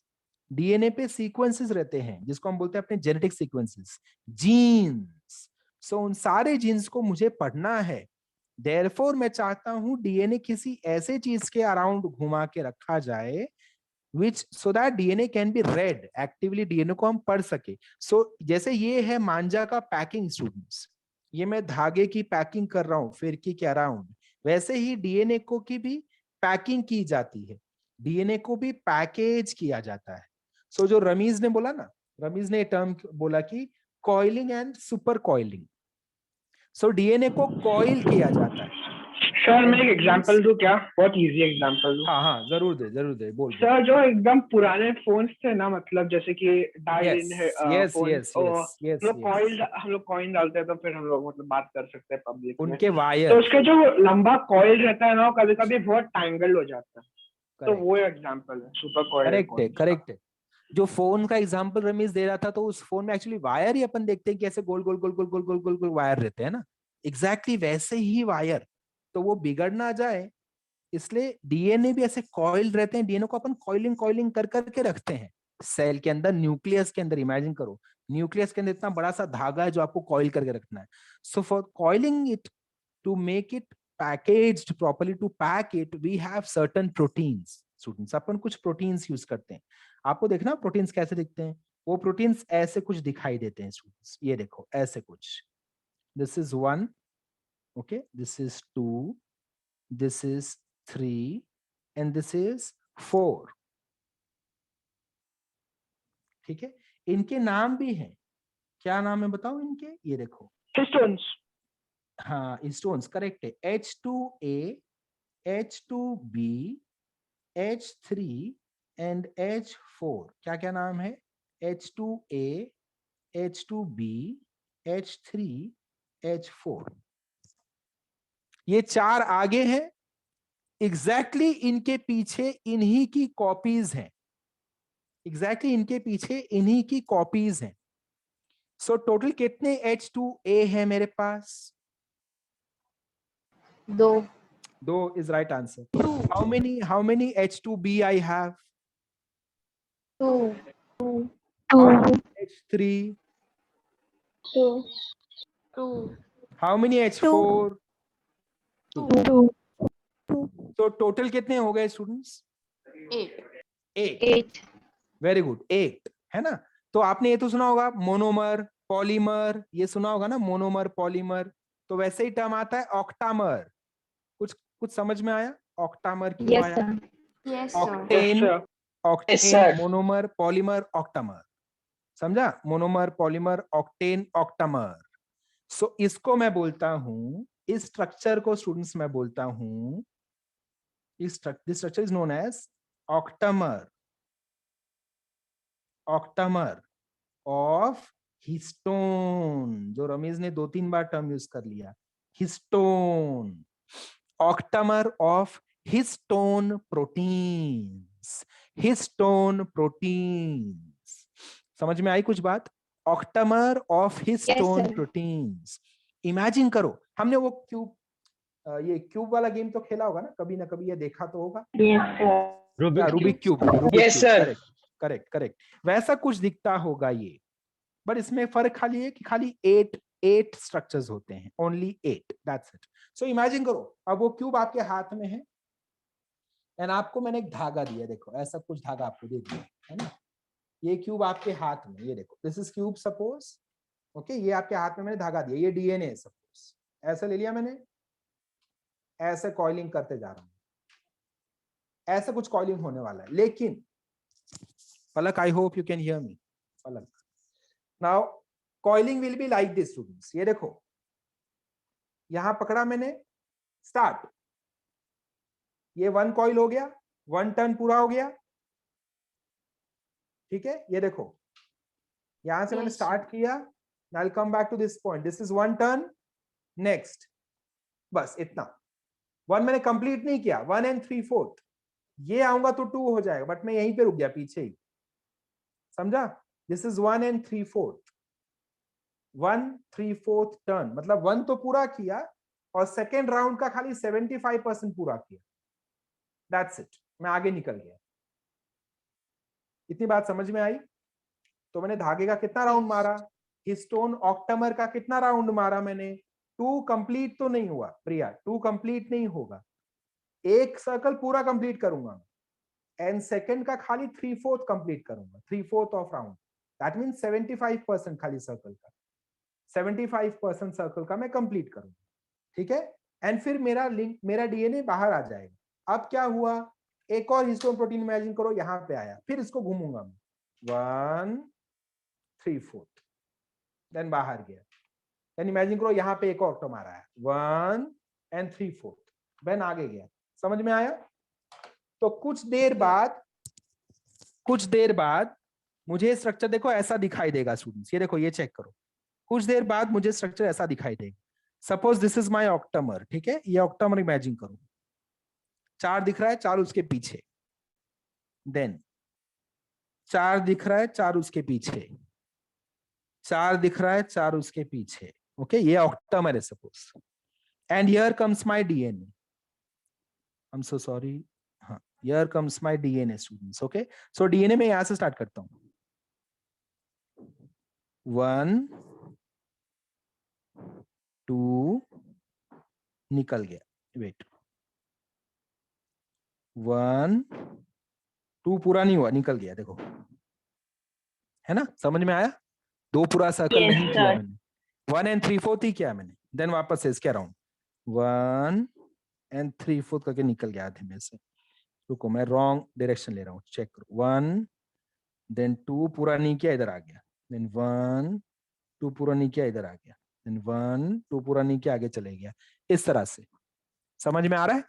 सो ऐसे कुछ डीएनए की पैकिंग होती है। डीएनए एक लंबा थ्रेड है जिसको हम हिस्टोन प्रोटीन्स के अराउंड कॉइल करते हैं। पहले तो हिस्टोन प्रोटीन्स के अराउंड आप कॉइल करोगे, तो कुछ देर बाद मुझे ये धागा बड़ा सा कैसे दिखता है पता है? नेकलेस की तरह बन जाएगा, एक नेकलेस की तरह बन जाएगा, जिसमें मुझे क्या दिखाई देगा, ये देखो स्टूडेंट्स, ऐसा कुछ धागा मुझे दिखाई देगा थोड़ी देर बाद, ऐसे नेकलेस की तरह, ये देखो, जहां पे मुझे रेगुलर इंटरवल्स पे ऑक्टामर नजर आएंगे, ऑक्टामर्स नजर आएंगे, देखो can you make out this octamers? Check करो स्टूडेंट्स, समझ में आई बात?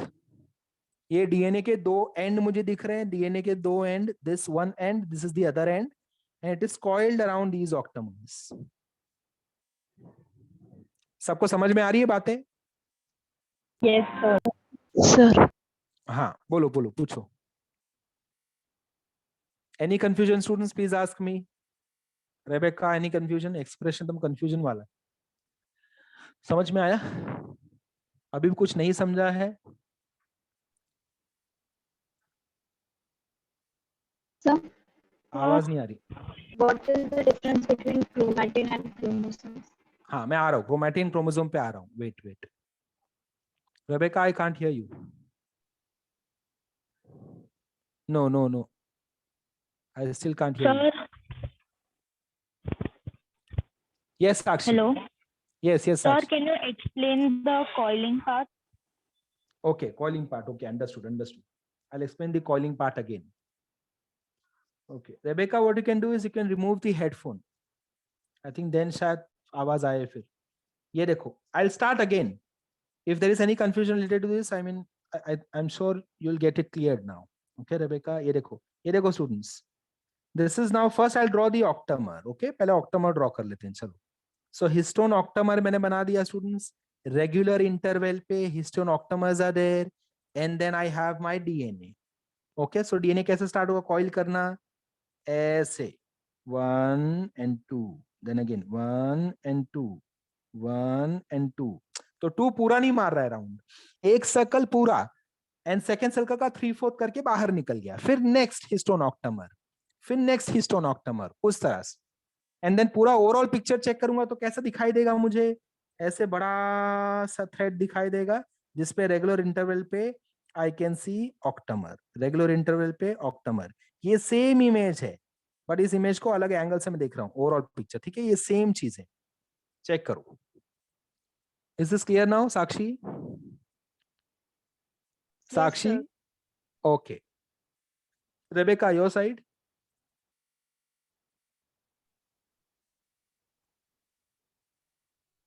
I can't hear you. Message me, message me. Sir, is 8 blocks a single histone protein?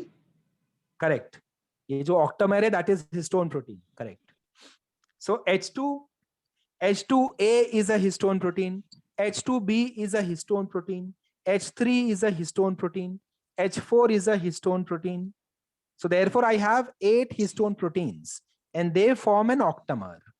So this blue square which you can see over here, 3-dimensional structure I cannot draw. So I have to imagine कि this ये जो छोटे-छोटे 4 square है उनके पीछे भी 4 square.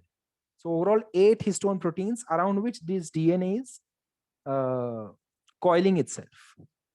And you have to also understand कि their histone proteins are regularly placed at regular interval. So gap is constant between them. Gap is constant. ये देखो, ये approximately distance same रहेगा, always ये distance same रहेगा। ठीक है students? All right? Okay. Understood, sir. Thank you. Okay. Now one more thing, ये diagram में वो चीजें दी गई हैं, but again I will come to this explanation. आप 12th standard में आपको वापस में पढ़ाऊंगा कि इसको क्या बोलते हैं। इसको बोलते हैं न्यूक्लियोसोम, इसको बोलते हैं कोर डीएनए, इसको बोलते हैं लिंकर डीएनए। अभी आपको ये इंफॉर्मेशन की जरूरत नहीं है। You do not need this information right now. So I will not ask you people to write it down. You can just listen to these terms, and जिन ने पे ये term पहले सुना है, they can correlate with this. जिन्होंने नहीं सुना है, you don't have to care about it. आपको मैं 12th standard में वापस पढ़ाऊंगा, ठीक है? ये देखो, ये डीएनए जो हिस्टोन के ऊपर है इसको बोलते हैं कोर डीएनए, एंड वो डीएनए जो हिस्टोन्स के बीच में है उसको बोलते हैं लिंकर डीएनए। एंड एक और हिस्टोन प्रोटीन होता है जिसको हम बोलते हैं H1 हिस्टोन, जो यहां प्रेजेंट होता है, एंट्री एंड एग्जिट पॉइंट, जहां पे डीएनए एंटर करेगा हिस्टोन्स ऑक्टामर में, और जहां से लीव करेगा वहां पे कहीं पे 1 2 3 4 5th type of histone present होता है, उसको बोलते हैं H1 हिस्टोन। उसके बारे में 12th में पढ़ाऊंगा वापस से आपको। This is linker DNA, core DNA, this is nucleosome, and ये सुपर कॉइलिंग होगा तो आगे जाके बन जाएगा न्यूक्लियोसोम सोलेनोइड फाइबर। तो ये देखो जूम स्ट्रक्चर देखा है आपको, चेक करो, अब आपको समझ में आएगा। ये देखो students, this is simply DNA. I am sure ये आप सबको सब समझ में आता होगा। This is DNA, correct? ये सबको समझ में आ रहा है students? Yes, very sir. Good, very good. Yes, this is sir. DNA. Now DNA को और देखो कॉइलिंग किया है, किसके ऊपर कॉइलिंग किया है, चेक करो स्टूडेंट्स, किसके ऊपर कॉइलिंग किया है? हिस्टोन, शाबाश, है ना? हिस्टोन नाम दिया है, देखो चेक करो, you can see 4 structures, globular structures, उनके पीछे और 4 स्ट्रक्चर्स होंगे, टोटल 8 ऑक्टामर ऑफ हिस्टोन्स के ऊपर कॉइलिंग किया है। ये देखो यहां से कॉइलिंग शुरू हुआ, 1, यहां 1 खत्म हुआ, देन 1 3/4 बाहर चला गया डीएनए, देन अगेन 1 3/4 बाहर, 1 3/4 बाहर, 1 3/4 बाहर, ऐसे। तो ये जो स्ट्रक्चर है इसको बोलते हैं न्यूक्लियोसोम, ठीक है? ये खाली डीएनए है, this is only DNA, then DNA plus histone, तो इसको बोलते हैं न्यूक्लियोसोम मॉडल। न्यूक्लियोटाइड। शाबाश, नहीं नहीं नहीं नहीं नहीं, न्यूक्लियोटाइड नहीं, न्यूक्लियोटाइड नहीं, न्यूक्लियोटाइड नहीं, this is not yet nucleotide. Nucleotide मतलब कहाँ पे रमीज? ये देख, मैं इसको भी जूम करूंगा ना, ये देख न्यूक्लियोटाइड। हाँ, डीएनए में साथ है वो, डीएनए स्ट्रक्चर बताओ, कॉम्प्लीमेंट्री हाँ, yes, if you have to zoom this structure, ये तो यहाँ पे कहीं पे न्यूक्लियोटाइड होगा। सो इनफैक्ट इसका भी और simplified, no problem, no problem. सो अभी क्या करेंगे स्टूडेंट्स, अपन आगे चले जाएंगे। So this is nucleosome. अभी इसका भी ये कैसे अरेंज है, देखो यहाँ देखो स्टूडेंट्स, और कॉइलिंग, मोर कॉइलिंग, इमेजिन करो, ये देखो ये बड़ा सा थ्रेड है ना, बड़ा सा वायर, ओके? अब देखो अब कितना बड़ा हो गया, नेक्स्ट चेक करो, नेक्स्ट चेक करो, अब चेक करो, समझ में आ रहा है? तो इस तरह से डीएनए को चेक करो हमने कैसे कॉइल किया। Coiling coiling coiling, super coiling, coiling and super coiling, ये दो टर्म रबीज ने स्टार्ट में यूज किया था, coiling and super coiling. So that is actually being done over here. Check करो students, please check over here, and gradually we come to this term over here. ये देखो nucleosome भी term उन्होंने डाला है students, yes yes yes, they have put this term over here very nicely, nucleosome. So this is nothing but this is nucleosome, ये nucleosome ही है, this structure is nucleosome. They have labeled over here, but you can label over here also, nucleosome, no problem at all. What is nucleosome? DNA over histone octamer, that is nucleosome. ठीक है, DNA over histone octamer, that is nucleosome. Next students, next check करो, ये देखो अब ये क्या बन गया, क्रोमैटिन फाइबर दिख रहा है, क्रोमैटिन, पूजा चेक कर क्रोमैटिन। Yes, sir. तो ये क्रोमैटिन को अगर मैं पास से देखूं, अगर मैं इसको और जूम करूं तो मुझे इसमें क्या दिखाई देगा, ये दिखाई देगा न्यूक्लियोसोम, राइट है? न्यूक्लियोसोम को और पास से देखूं तो क्या दिखाई देगा, हिस्टोन ऑक्टामस, और पास से देखो तो मुझे दिखाई देगा डीएनए, और पास से देखो तो मुझे दिखाई देगा न्यूक्लियोटाइड, जो हमने पढ़ा है 10th स्टैंडर्ड में, न्यूक्लियोटाइड याद आ रहा है, एडेनिन गुआनिन सब दिखाई देने लगेंगे और अंदर अंदर अंदर अंदर, राइट है स्टूडेंट्स? ये देखो यहाँ पे आप आ जाओगे। Yes, sir. And Yes, I'm sir. sure some of you can easily recognize this now. ये देखो अगर मैं सिर्फ ये पार्ट को पढ़ना चाहूं, only this part, ये देखो ये पार्ट खाली, ये पार्ट, ये देखो ये वाला, ऐसे छोटे छोटे parts, small parts of DNA are known as genes. ठीक है, सपोज ये पार्ट तो मैं बोलूंगा जीन्स है, ये पार्ट एक जीन है, ये पार्ट एक जीन है शायद, ये छोटा सा पार्ट एक जीन है। सो जीन मतलब क्या, डीएनए के अंदर सीक्वेंसेस होते हैं स्टूडेंट्स, वो फिक्स्ड नहीं होते हैं कभी, ऐसे बात नहीं है कि 8 सेंटीमीटर का जीन बनेगा, 10 सेंटीमीटर का या 8 नैनोमीटर्स का, ऐसा कुछ फिक्स नहीं होता। जेनेटिक सीक्वेंसेस डिपेंड करते हैं कोडॉन्स पे, नाइट्रोजनस बेसिस पे, understood? Therefore gene, you should say a gene will give rise to mRNA. ठीक है, आप आगे जाके और इसको अच्छे से समझ पाओगे, आज नहीं बट आगे जाके 12th स्टैंडर्ड में जब आपको और डिटेल में समझाया जाएगा ये पूरा, तब आपको और इस पे क्लियरेंस मिलेगा कि a gene will give rise to mRNA. Understood students? ठीक है, तो इट इज काइंड ऑफ, हाँ रमीज बोल नहीं सर, मुझे कुछ बोलना था, मुझे बस बोलना था न्यूक्लियोटाइड में सिर्फ कॉम्प्लीमेंट्री प्रोटीन्स नहीं होता, उसमें एक शुगर एक और एक फॉस्फेट रहता है। One sugar one phosphate and the complementary protein, मतलब नाइट्रोजनस बेसिस। correct है so it is like one pentose sugar and a nitrogenous base will give you nucleoside. If I have to add one phosphorus to it, it becomes nucleotide. ठीक है? Okay sir. Okay, so as understood students, ये एक एक sequences DNA के एक part, DNA के अंदर होता है जीन्स, ऐसे समझ लो शॉर्ट में, डीएनए के अंदर होता है जीन्स। ठीक है, तो अगर ये एक बड़ा सा डीएनए है, सपोज ये डीएनए का अगर पार्ट है सपोज स्टूडेंट्स, तो देखो यहां से यहां तक एक जीन है, दिस इज वन जीन। ठीक है, then this might be another gene जो इतना बड़ा सा सेगमेंट है, this might be another gene, then एक पतला सा ये एक येलो कलर का जीन हो गया, देन एक ब्लू कलर का जीन हो गया। ठीक है, तो ये सारे जीन है, तो जीन के सीक्वेंसेस डीएनए के अंदर होते हैं। समझ में आ गई बात? सो सबसे छोटा स्ट्रक्चर कोई आप पूछे तो आप क्या बोलोगे? Gene. Many genes can form a DNA, है ना? DNA is made up of genes. समझ में आया लाइन?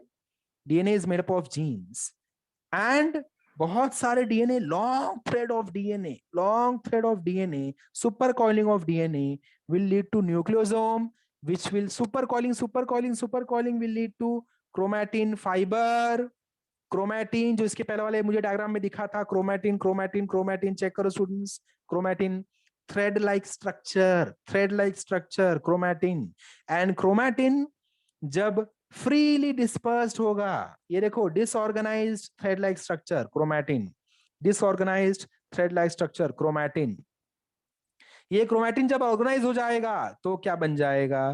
क्रोमोसोम। अंडरस्टूड? ठीक है, ये बन गया। और मुझे तो क्रोमोसोम ऐसे ही याद आ रहा है ना, आप सबको भी क्रोमोसोम ऐसे ही याद आता होगा, है ना? क्रोमोसोम बोला तो आप ये ड्रॉ कर दोगे। So chromosome is more of organized structure and chromatin is a, you can say, disorganized structure in a non-dividing cell. Chromosome is an organized structure in a dividing cell. Cell is dividing, तभी तो चीजें इकट्ठा हो गई, चीजें इकट्ठे होके खड़ी हो गई कि चलो अब हम डिवाइड होने वाले हैं। Sure? All right students, is this clear till now? Yes, sir. Yes, sir. Okay, शाबाश। चलो let us move ahead. So chromatin, मुझे वापस इस स्ट्रक्चर पे आ जाओ। देखो अब सब समझ रहा है आपको? क्रोमैटिन समझ रहा है आप क्या है? क्रोमैटिन दिख रहा है, thread like structure chromatin. And next we went to study chromatin. Chromatin exactly क्या है ये भी हमने देख लिया। Next let us go on to the chromosomes. So chromosomes के टाइप्स कितना होते हैं ये आपने नहीं पढ़ा है? 4.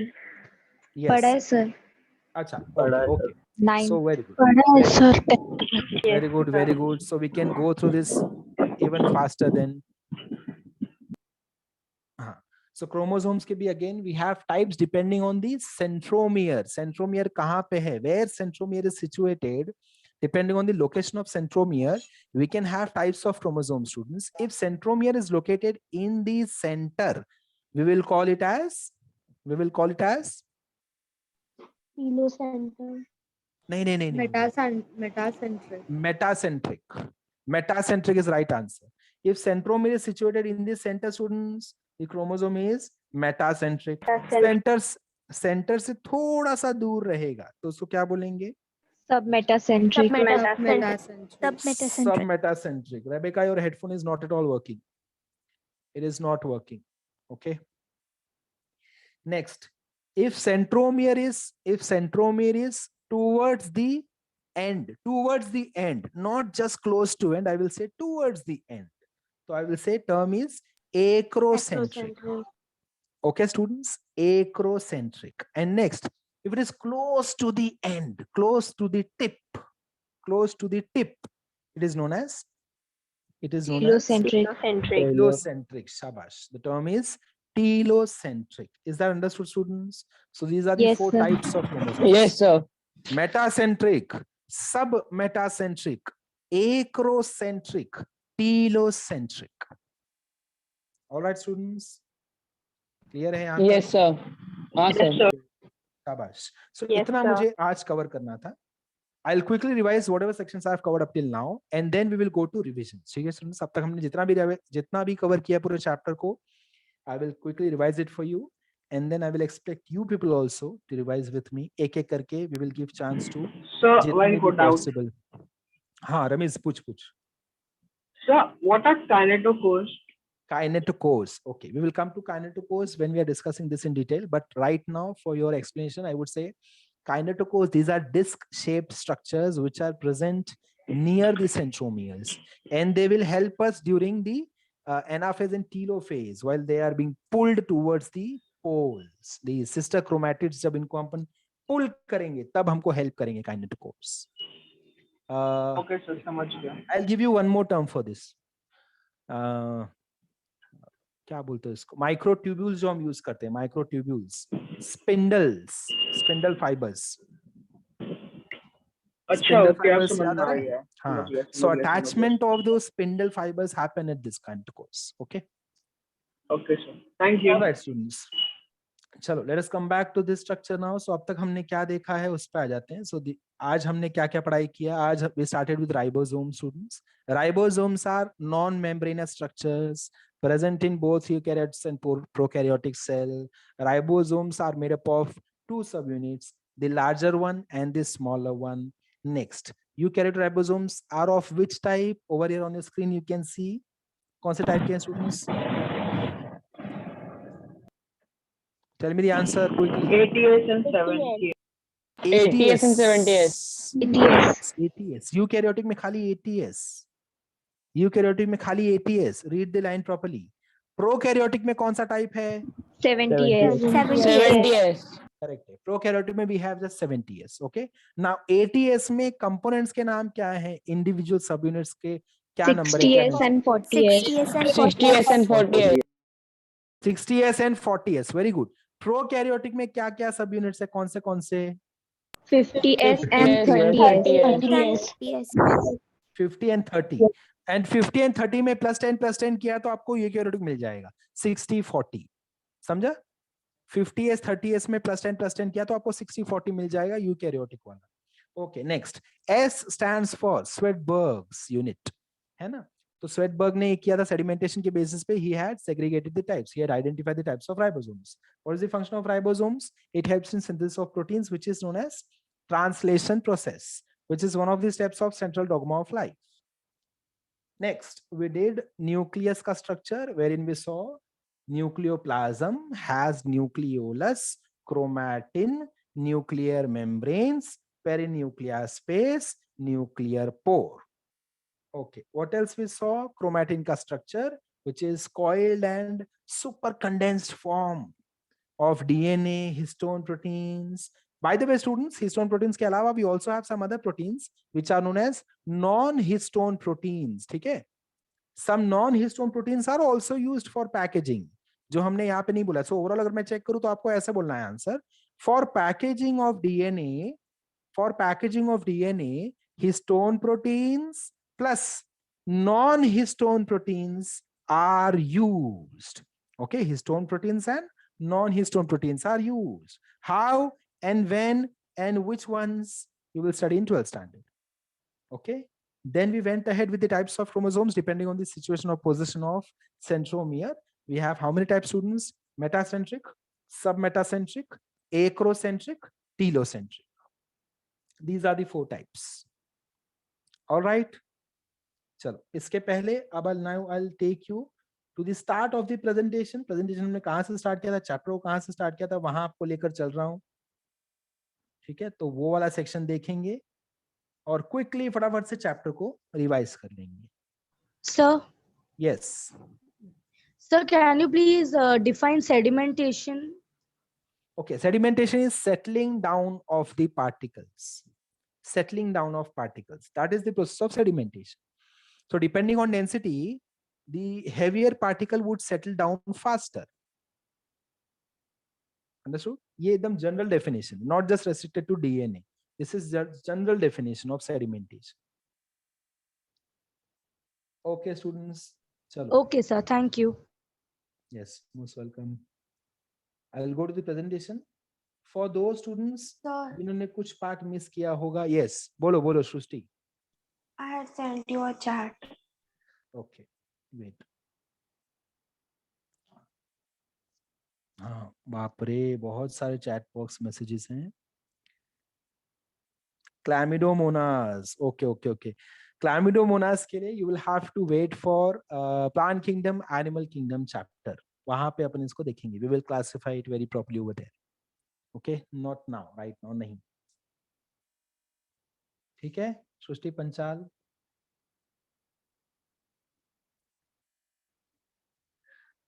Sir, I had written that can you please tell us which diagrams are important and Which diagrams are important? yes. Okay, okay, हाँ. okay. So, okay, no problem. For that, we will have to go into textbook. Do you want me to go through your textbook and let you know which all pages you have to do, students?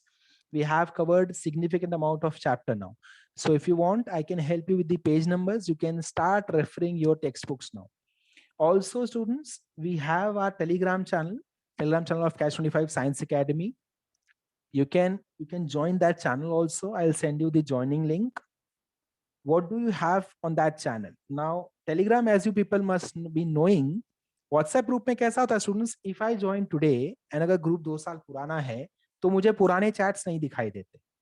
But Telegram पे अगर मैं आज join करूं तो जब से Telegram channel form हुआ है तब से लेकर आज तक सारे डॉक्यूमेंट्स मुझे नजर आएंगे. ठीक है, तो उस चैनल पे आपको क्या खास बात मिलेगा स्टूडेंट्स? आपको सारे डॉक्यूमेंट्स पे मिलेंगे. अपने सारे टेक्स्ट बुक्स मिल जाएंगे, सारे नोट्स मिल जाएंगे, सारे जो भी हमने प्रेजेंटेशंस, जो भी हमने इमेजेस डाले हैं, content related, biology, physics, chemistry, सारे सब्जेक्ट्स के आपको मिल जाएंगे. Okay, so you can subscribe to our Telegram channel also. And on Telegram channel मैं क्यों आपको अभी अचानक से क्यों बोल रहा हूँ? Because वहां पे मैंने टेक्स्ट बुक्स भी आपकी अपलोड कर रखी है. 11th स्टैंडर्ड की Maharashtra text book as well as if you want आपके एनसीईआरटी के भी मैं चैप्टर्स अपलोड कर देता हूँ वहां पे. ठीक है, जस्ट अ सेकेंड. मैं I'm coming to textbook and then I'll let you know which all diagrams you have to do, students. But before that, just for NCERT students, just a second, especially for NEET students, जितने लोग NEET students जितने भी हैं इस group में, I am sending a link in the chat box, students. Central dogma of life. Okay Vivek, central dogma of life मतलब क्या? Transcription and translation together. ठीक है, हाँ स्टूडेंट्स देखो मैंने लिंक एक भेजा है. I have sent you a link in the chat box. Please copy that link. वो लिंक को अभी कॉपी करके किसी को मैसेज कर दो, अपने मम्मी को या डैडी को एक व्हाट्सएप कर दो इसी लिंक को कॉपी करके, सो दैट आपके पास ये लिंक रहे. You can download this app students. इस ऐप पे एनसीईआरटी की सारी बुक्स मिल सकती हैं. This is just for NEET students. Okay, just for NEET students. You can download this app and keep it with you. आपको ये बहुत काम आने वाला है नीट के लिए स्टूडेंट्स. ओके, ये बोर्ड्स वालों के लिए कोई काम का नहीं है. This is for NEET students and for boards as well as NEET students. ये देखो, ये मैंने सेकेंड लिंक भेजा आपको ग्रुप पे students. Now you can click on this link और सेव दिस लिंक ऑल्सो. ये भी लिंक आप सेव कर सकते हो. दिस इज टेलीग्राम चैनल का लिंक है. श्योर श्योर श्योर, मैं both links I send it on the group also students. WhatsApp group पे भी दोनों लिंक्स भेज दूंगा मैं. ओके, व्हाट्सएप ग्रुप पे भी मैं भेज दूंगा. आपको टेलीग्राम चैनल का लिंक खाली ज्वाइन करना है, क्लिक करके ज्वाइन कर लेना है. तो उस पर आपको बहुत सारे डॉक्यूमेंट्स मिलेंगे, बोर्ड्स रिलेटेड, सीईटी एग्जाम के रिलेटेड, देन नीट एग्जाम के रिलेटेड, बहुत सारे आपको डॉक्यूमेंट्स मिलेंगे. Okay, NCERT as well as आपके बोर्ड्स के टेक्स्ट बुक्स आपको मिल जाएंगे. एनी इन केस, हाँ बोलो बोलो. करंटली एनसीईआरटी बाय करने की जरूरत है या थोड़े टाइम बाद करेंगे तो भी चलेगा? थोड़ा टाइम बाद भी कर सकते हैं, कोई प्रॉब्लम नहीं है. If you have decided already to start to go ahead with NEET exam, अगर आपने नीट डिसाइड कर लिया है तो it would be very much fruitful. आप जल्द से जल्द जब भी बाय कर सको, बहुत फायदेमंद रहेगा. ठीक है, you should do it as soon as possible. And students, जितने भी नीट के स्टूडेंट्स हैं, you should go for NCERT books ही खरीदना. आप बोर्ड्स की बुक अभी मत खरीदना, बोर्ड्स की बुक आपके किसी काम की नहीं है। हालांकि you people are through HSC board only, but trust me आपके पास HSC बोर्ड का पूरा PDF रहेगा available. So do not waste your money on buying boards का टेक्स्ट बुक स्टूडेंट्स, ठीक है। एनसीईआरटी की बुक क्लासेस से नहीं मिलेंगी, क्लासेस से आपको नोट्स मिलेंगे। You will not gate NCERT के टेक्स्ट बुक फ्रॉम क्लास, वो बहुत मिनिमम कॉस्ट में मिलता है स्टूडेंट्स। आपको जो महंगी बुक्स हैं, महंगी महंगी जो बुक्स आती है ना, लाइक पब्लिकेशन बुक्स जो जिसमें MCQs होते हैं, वो आपको कैश 25 की तरफ से मिलेगा, ठीक है। कैश 25 साइंस एकेडमी के ने क्या किया है, अभी हमारे क्लासेस ने क्या किया है, जो मेजर बुक्स होते हैं स्टूडेंट, जैसे आपको पता होगा नवनीत का जो डाइजेस्ट होता था पहले 10th स्टैंडर्ड में, या और कौन से आपने बुक्स देखे हैं जिसमें क्वेश्चन आंसर लिख के आता है डाइजेस्ट? मास्टर की। मास्टर की, हाँ। तो ऐसे जो बुक्स होते हैं ना, तो अभी 11th 12th में ऐसे बड़े बड़े बुक, हाँ, टारगेट ले लो, मास्टर की ले लो, नवनीत ले लो, ठीक है। ऐसे जो बड़े बड़े बुक पब्लिकेशंस होते हैं, वैसे 11th 12th में अलग नाम है, 11th 12th में ये छोटे छोटे नाम नहीं, और अलग अलग नाम है। टारगेट तो 11th 12th में भी है, उसके अलावा MTG, Pradeep's, you have HC Verma, you have errorless, you have Arihant, you have many many many brands, ठीक है। बहुत सारे पब्लिकेशंस हैं, publications, these are not classes, ये क्लासेस नहीं है, ये पब्लिकेशन हाउस होते हैं। जैसे नवनीत है वैसा पब्लिकेशन हाउसेस होते हैं। सो इनके जो बुक्स हैं, उनके मटेरियल्स को हमने, उनके मटेरियल से कुछ अच्छे अच्छे क्वेश्चंस उठा के एक हमने बुक बनाया है कैश 25 का। That book you will be getting free of cost, और आपको टेक्स्ट बुक्स खरीदने पड़ेंगे स्टूडेंट्स। सो नीट वाले बच्चे सिर्फ एनसीईआरटी की बुक खरीद लो, और एनसीईआरटी में स्टूडेंट्स आपको फिजिक्स, केमिस्ट्री, बायो तीनों खरीदनी पड़ेगी। खाली बायो का मत खरीदना, फिजिक्स, केमिस्ट्री, बायो तीनों का आप 11th का वर्जन अभी खरीद के ले लो। 12th का बाद में खरीदोगे चलेगा, अभी के लिए 11th की बुक्स खरीद लो, और हो सके तो buy it from the book store, ठीक है। ऑनलाइन मत खरीदना। इशू कैसा है कि ऑनलाइन में कोई कोई बच्चे कंप्लेन करते हैं कि 1-2 पेजेस बीच में गायब होते हैं, फटे हुए रहते हैं या रहते ही नहीं है। तो आप स्टोर पे जाके एनसीईआरटी बुक खोल के देख लेना प्रॉपर्ली कि कौन सा कोई पेज गायब तो नहीं है, ठीक है। प्रॉपर्ली चेक करके ला, और हो सके तो उसका स्पाइरल बाइंडिंग करा लो, बिकॉज बुक्स, एनसीईआरटी की बुक्स फट जाती हैं फटाफट। सो अगर स्पाइरल बाइंडिंग हो पाए, बुक वाले को देकर उसको बोल देना स्पाइरल बाइंडिंग करके मिलेगा क्या। सो अगर स्पाइरल बाइंडिंग करके दे तो स्पाइरल बाइंडिंग करा लो हर एक सब्जेक्ट के बुक का अलग अलग से, फिजिक्स का अलग से, केमिस्ट्री का अलग से, एनसीईआरटी बुक्स। बायो आप बोर्ड्स का भी ऐसे कर सकते हो, बट बोर्ड्स के बुक जनरली फटते नहीं है, बट एनसीईआरटी का फट जाता है। सो जब आप स्पाइरल बाइंडिंग कराओगे, what you can also do is you can place in between, her 2 page के बीच में आप अपना एक प्लेन पेपर रखवा सकते हो। आप वो स्पाइरल बाइंडिंग वाले को बोल देना कि ये प्लेन पेपर्स मेरे तरफ से ले लो। जब आप स्पाइरल बाइंडिंग करोगे तो ये एक एक पेपर डालते रहना हर 2 पेज के बाद में, ताकि आप जब ये टेक्स्ट बुक पढ़े तो आपको नोट्स बनाना है ना, तो आप उसमें ही नोट्स बना सकते हो। समझ में आ गया सबको? This is one idea from our side, जो हमारे अपने स्टूडेंट्स जो कर रहे हैं, ठीक है, आपके सीनियर्स जो करते हैं ऑलरेडी। तो हर कोई नहीं करता, बट किसी को से सूट होता है, ठीक है मुझे करना है तो कर लेते हैं, ऐसा। Okay, now I tell you the page number students, ठीक है। पेज नंबर आपको बता देता हूँ। सबसे पहले let me come to the board students, जो बच्चे सिर्फ बोर्ड्स के लिए हैं, जिन्होंने बायोलॉजी सिर्फ बोर्ड्स के लिए लिया है, जिन्होंने अभी डिसाइड नहीं किया कि मैं नीट करने वाला हूँ कि नहीं करने वाला हूँ, no problem with that. If you have not yet decided, आपको कोई टेंशन नहीं लेना है, मैं आपको फिर भी पेज नंबर बता देता हूँ। आप पेज नंबर चेक कर लो एंड आप पढ़ाई शुरू कर सकते हो। अब आपको सारा कुछ समझ में आएगा बुक का, ठीक है। आपने मेरे सारे लेक्चर्स बैठे हैं तो आपको सारा कुछ समझ में आएगा। I tell you page numbers जो आपको कवर करने हैं। Okay students, alright, so it is chapter number 5, cell structure and organization in board's textbook. Even NEET students can just write this down, pages at least आप लिख सकते हो, ताकि आपको बाद में कभी काम लगे तो you can go ahead with it, ठीक है। So page number 1, also students, also I would like to comment over here, some points in your textbook are general points, general GK based, ऐसे knowledge के लिए होते हैं। सो अगर मैंने वो कुछ पॉइंट्स अगर मैंने स्किप किया है तो वो इसलिए कि आपको रीड करते ही समझ जाएगा, ठीक है। सो ऐसा स्ट्रिक्टली नहीं जाना कि ये लाइन तो सर ने कवर ही नहीं किया, ये लाइन नहीं हुआ है अब तक, वैसा नहीं। कुछ लाइन्स ऐसे होंगे जो आपको रीड करके समझ में आ जाएगा। तो सारे एक एक वर्ड ऐसा नहीं है कि पॉसिबल कि मैंने कवर ही किया हो, ठीक है। So page number 44, page number 44 you can read it now. ठीक है, 44 आपको रीड करना है. 45 you don't have to read because 45 पे prokaryotes have been discussed. I have not covered it up till now. ठीक है, 46 you can start reading. 46 page number हमारा हो गया है. ओके, 47 हो गया है, 48 हो गया है, 49 हो गया है, 50 पेज नंबर डन, 51 डन. 51 का राइट हैंड साइड नहीं हुआ है स्टूडेंट्स. 51 पेज नंबर का right hand side has not been covered. ठीक है, right hand side has not been covered.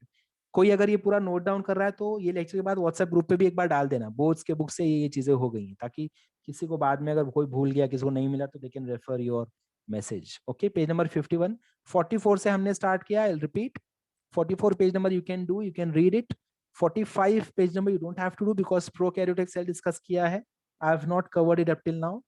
46 you can read completely. 47, 48, 49 completely you can read everything we have covered. 50 also we have covered. 51 only left hand side of the page, right hand side you don't have to cover. 52 पूरा हो चुका है, हमने किया है, you can read. 53 हमने कर लिया है, you can read. ठीक है, 54 हमने कर लिया स्टूडेंट्स. 54 आज ही किया आपने, 54 page number. Okay, 55 left hand side आप कर सकते हो. 55 पेज का left hand side you can do and that's it. अब तक हमने इतना ही कवर किया है, 55 का लेफ्ट हैंड साइड स्टूडेंट्स. सो आपका बचा कितना पेज? पूरा पूरा ले लें तो अगर चैप्टर का 2 ही पेज बाकी है, ओनली 2 पेजेस, 1.5 एंड आगे का हाफ पेज, या maximum 3 pages are remaining, chapter will be over. ठीक है स्टूडेंट्स, 11th स्टैंडर्ड का फर्स्ट चैप्टर हो जाएगा. जिसने सपोज ये चैप्टर आगे के लेक्चर्स मिस हुए हैं, you don't have to worry, आपको पूरा का पूरा लेक्चर मिल जाएगा यूट्यूब चैनल पे. ठीक है, आज मैं ये लेक्चर के साथ बाकी भी रिकॉर्डिंग, एक ही कॉमन रिकॉर्डिंग है, उसी लिंक पे आपको सारे लेक्चर्स मिल जाएंगे इस चैप्टर के. Alright students, now I will go to NCERT text book. ठीक है, एनसीईआरटी टेक्स्ट बुक में भी चले जाते हैं एंड लेट अस सी कि एनसीईआरटी टेक्स्ट बुक से कौन से हमने सेक्शंस कवर कर लिए हैं. ठीक है, ओके. सो एनसीईआरटी बुक में this is for NEET students. Yes, Pooja, any doubt? Sakshi, no problem, I'll send you PDF. ठीक है Sakshi? You are NEET students या board students Sakshi? NEET देना है या NEET, very good, very good. So focus on NCERT only. ठीक है, you have to focus just on NCERT. All right Sakshi, just a second, wait. What I'll do is I'll immediately I'll upload NCERT का, क्योंकि students boards का मेरे पास chapter wise नहीं है तो मैं बोर्ड्स का चैप्टर वाइज तो नहीं अपलोड कर पाता हूँ, बट नीट स्टूडेंट्स के लिए बायोलॉजी का चैप्टर वाइज पीडीएफ मेरे पास है. Okay, so what I will do is immediately मैं चैप्टर वाइज पीडीएफ, जो इस चैप्टर का पीडीएफ मैं अपलोड कर देता हूँ ग्रुप पे, और टेलीग्राम चैनल पे जाके आपको बोर्ड्स का टेक्स्ट बुक मिल जाएगा. ठीक है, तो वहां से आपको बोर्ड्स की टेक्स्ट बुक पिक कर लेनी है और यहाँ से आपको 11th का ये चैप्टर का मिल जाएगा.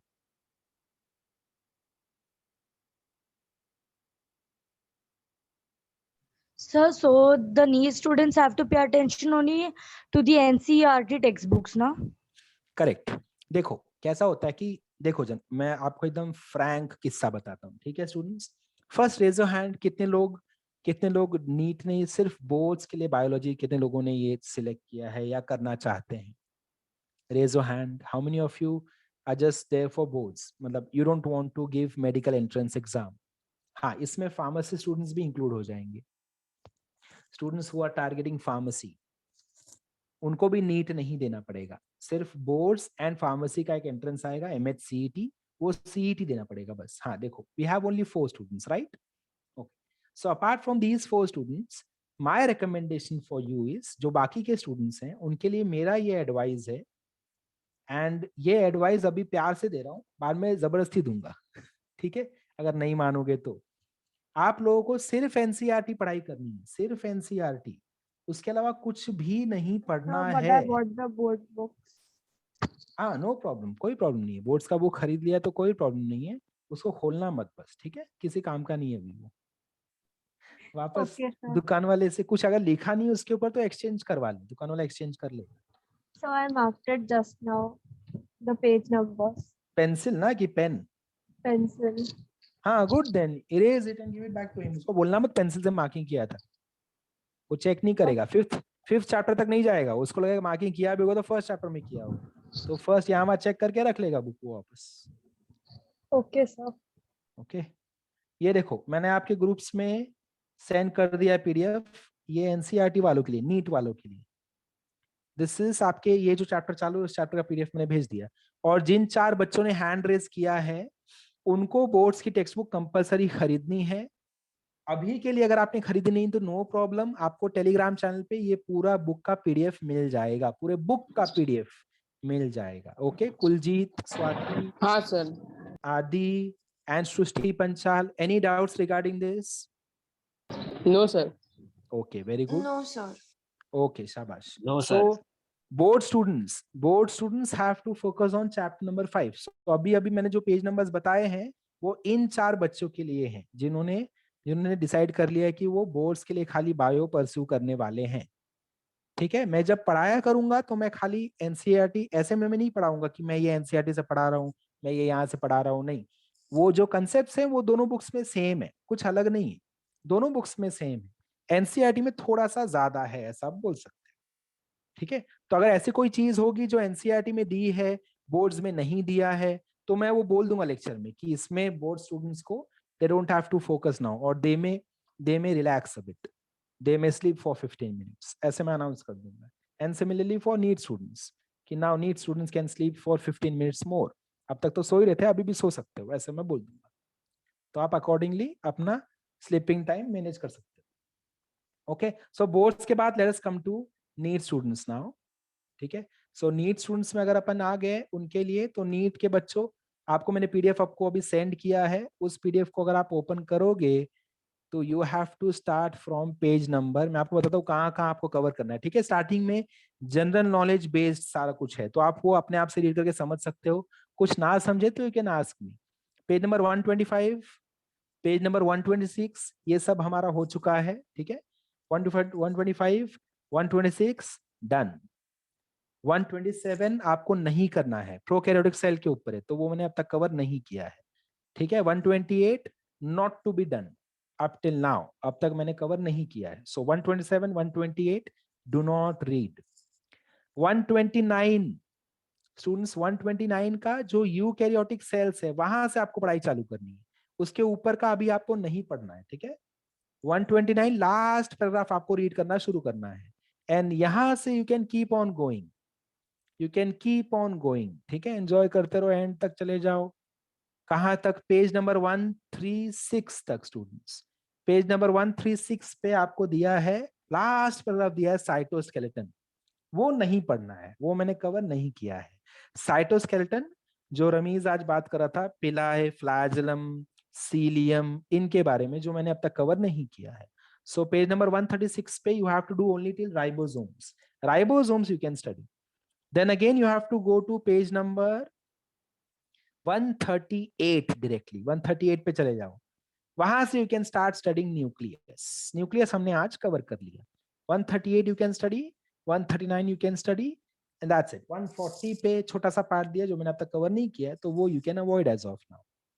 Understood? I will repeat for NCERT students, कौन से पेज पढ़ने हैं सिर्फ वो रिपीट कर रहा हूं। पेज नंबर 125, 126 इतना पढ़ना है, then directly go to page number 129 का लास्ट पैराग्राफ, 129 लास्ट पैराग्राफ से पढ़ाई शुरू करनी है, and you have to go up till page number 136, 136 का सेकेंड लास्ट पैराग्राफ तक। Cytoskeleton you don't have to study, which is last paragraph. So last paragraph नहीं पढ़ना है, 136 का नहीं पढ़ना है। फिर नेक्स्ट पेज कौन सा पढ़ाई करनी है? डायरेक्टली 138 पे चले जाओ, nucleus part, and 139, that's it. Now इतना पार्ट आप पढ़ सकते हो। याद है मैंने आपको बताया था कि टेक्स्ट बुक अभी आपको नहीं पढ़ना है, कब पढ़ना होगा जब मैं बताऊंगा, है ना? So now you can start studying. So diagram, everything which have been covered up till now, ये जो पेज नंबर्स मैंने बताए उतने ही पेज नंबर्स के diagram you can study. Apart from that मैंने मेरे प्रेजेंटेशंस में भी कुछ डायग्राम्स डाले हैं, so you people can refer those diagrams also just for your understanding, but marks आपको किसके मिलेंगे? उन डायग्राम्स के जो बुक्स में आपको दिए हैं, और जो कॉम्प्लिकेटेड डायग्राम्स है वो नहीं पूछते हैं। जैसे ऐसे कभी नहीं पूछेंगे ड्रॉ प्लांट सेल, ये सब 10th स्टैंडर्ड में पूछते थे, अब नहीं पूछेंगे। ठीक है, तो अगर आपको टफ टफ डायग्राम दिख रहा है टेक्स्ट बुक में, बड़ा सा प्लांट सेल, बड़ा सा animal cell, they will never ask you to draw plant cell, by the way that won't be ever asked in 11th standard. Sir yes Palak.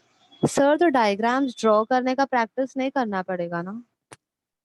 Diagram draw करने का practice तो करना पड़ेगा। डायग्राम ड्रॉ करना पर practice sir करना पड़ेगा। NEET में थोड़ी डायग्राम ड्रॉ करने को पूछेगा। हाँ करेक्ट है, नीट में डायग्राम ड्रॉ करने नहीं पूछेंगे, बट वहां पे डायग्राम बेस्ड क्वेश्चंस आते हैं।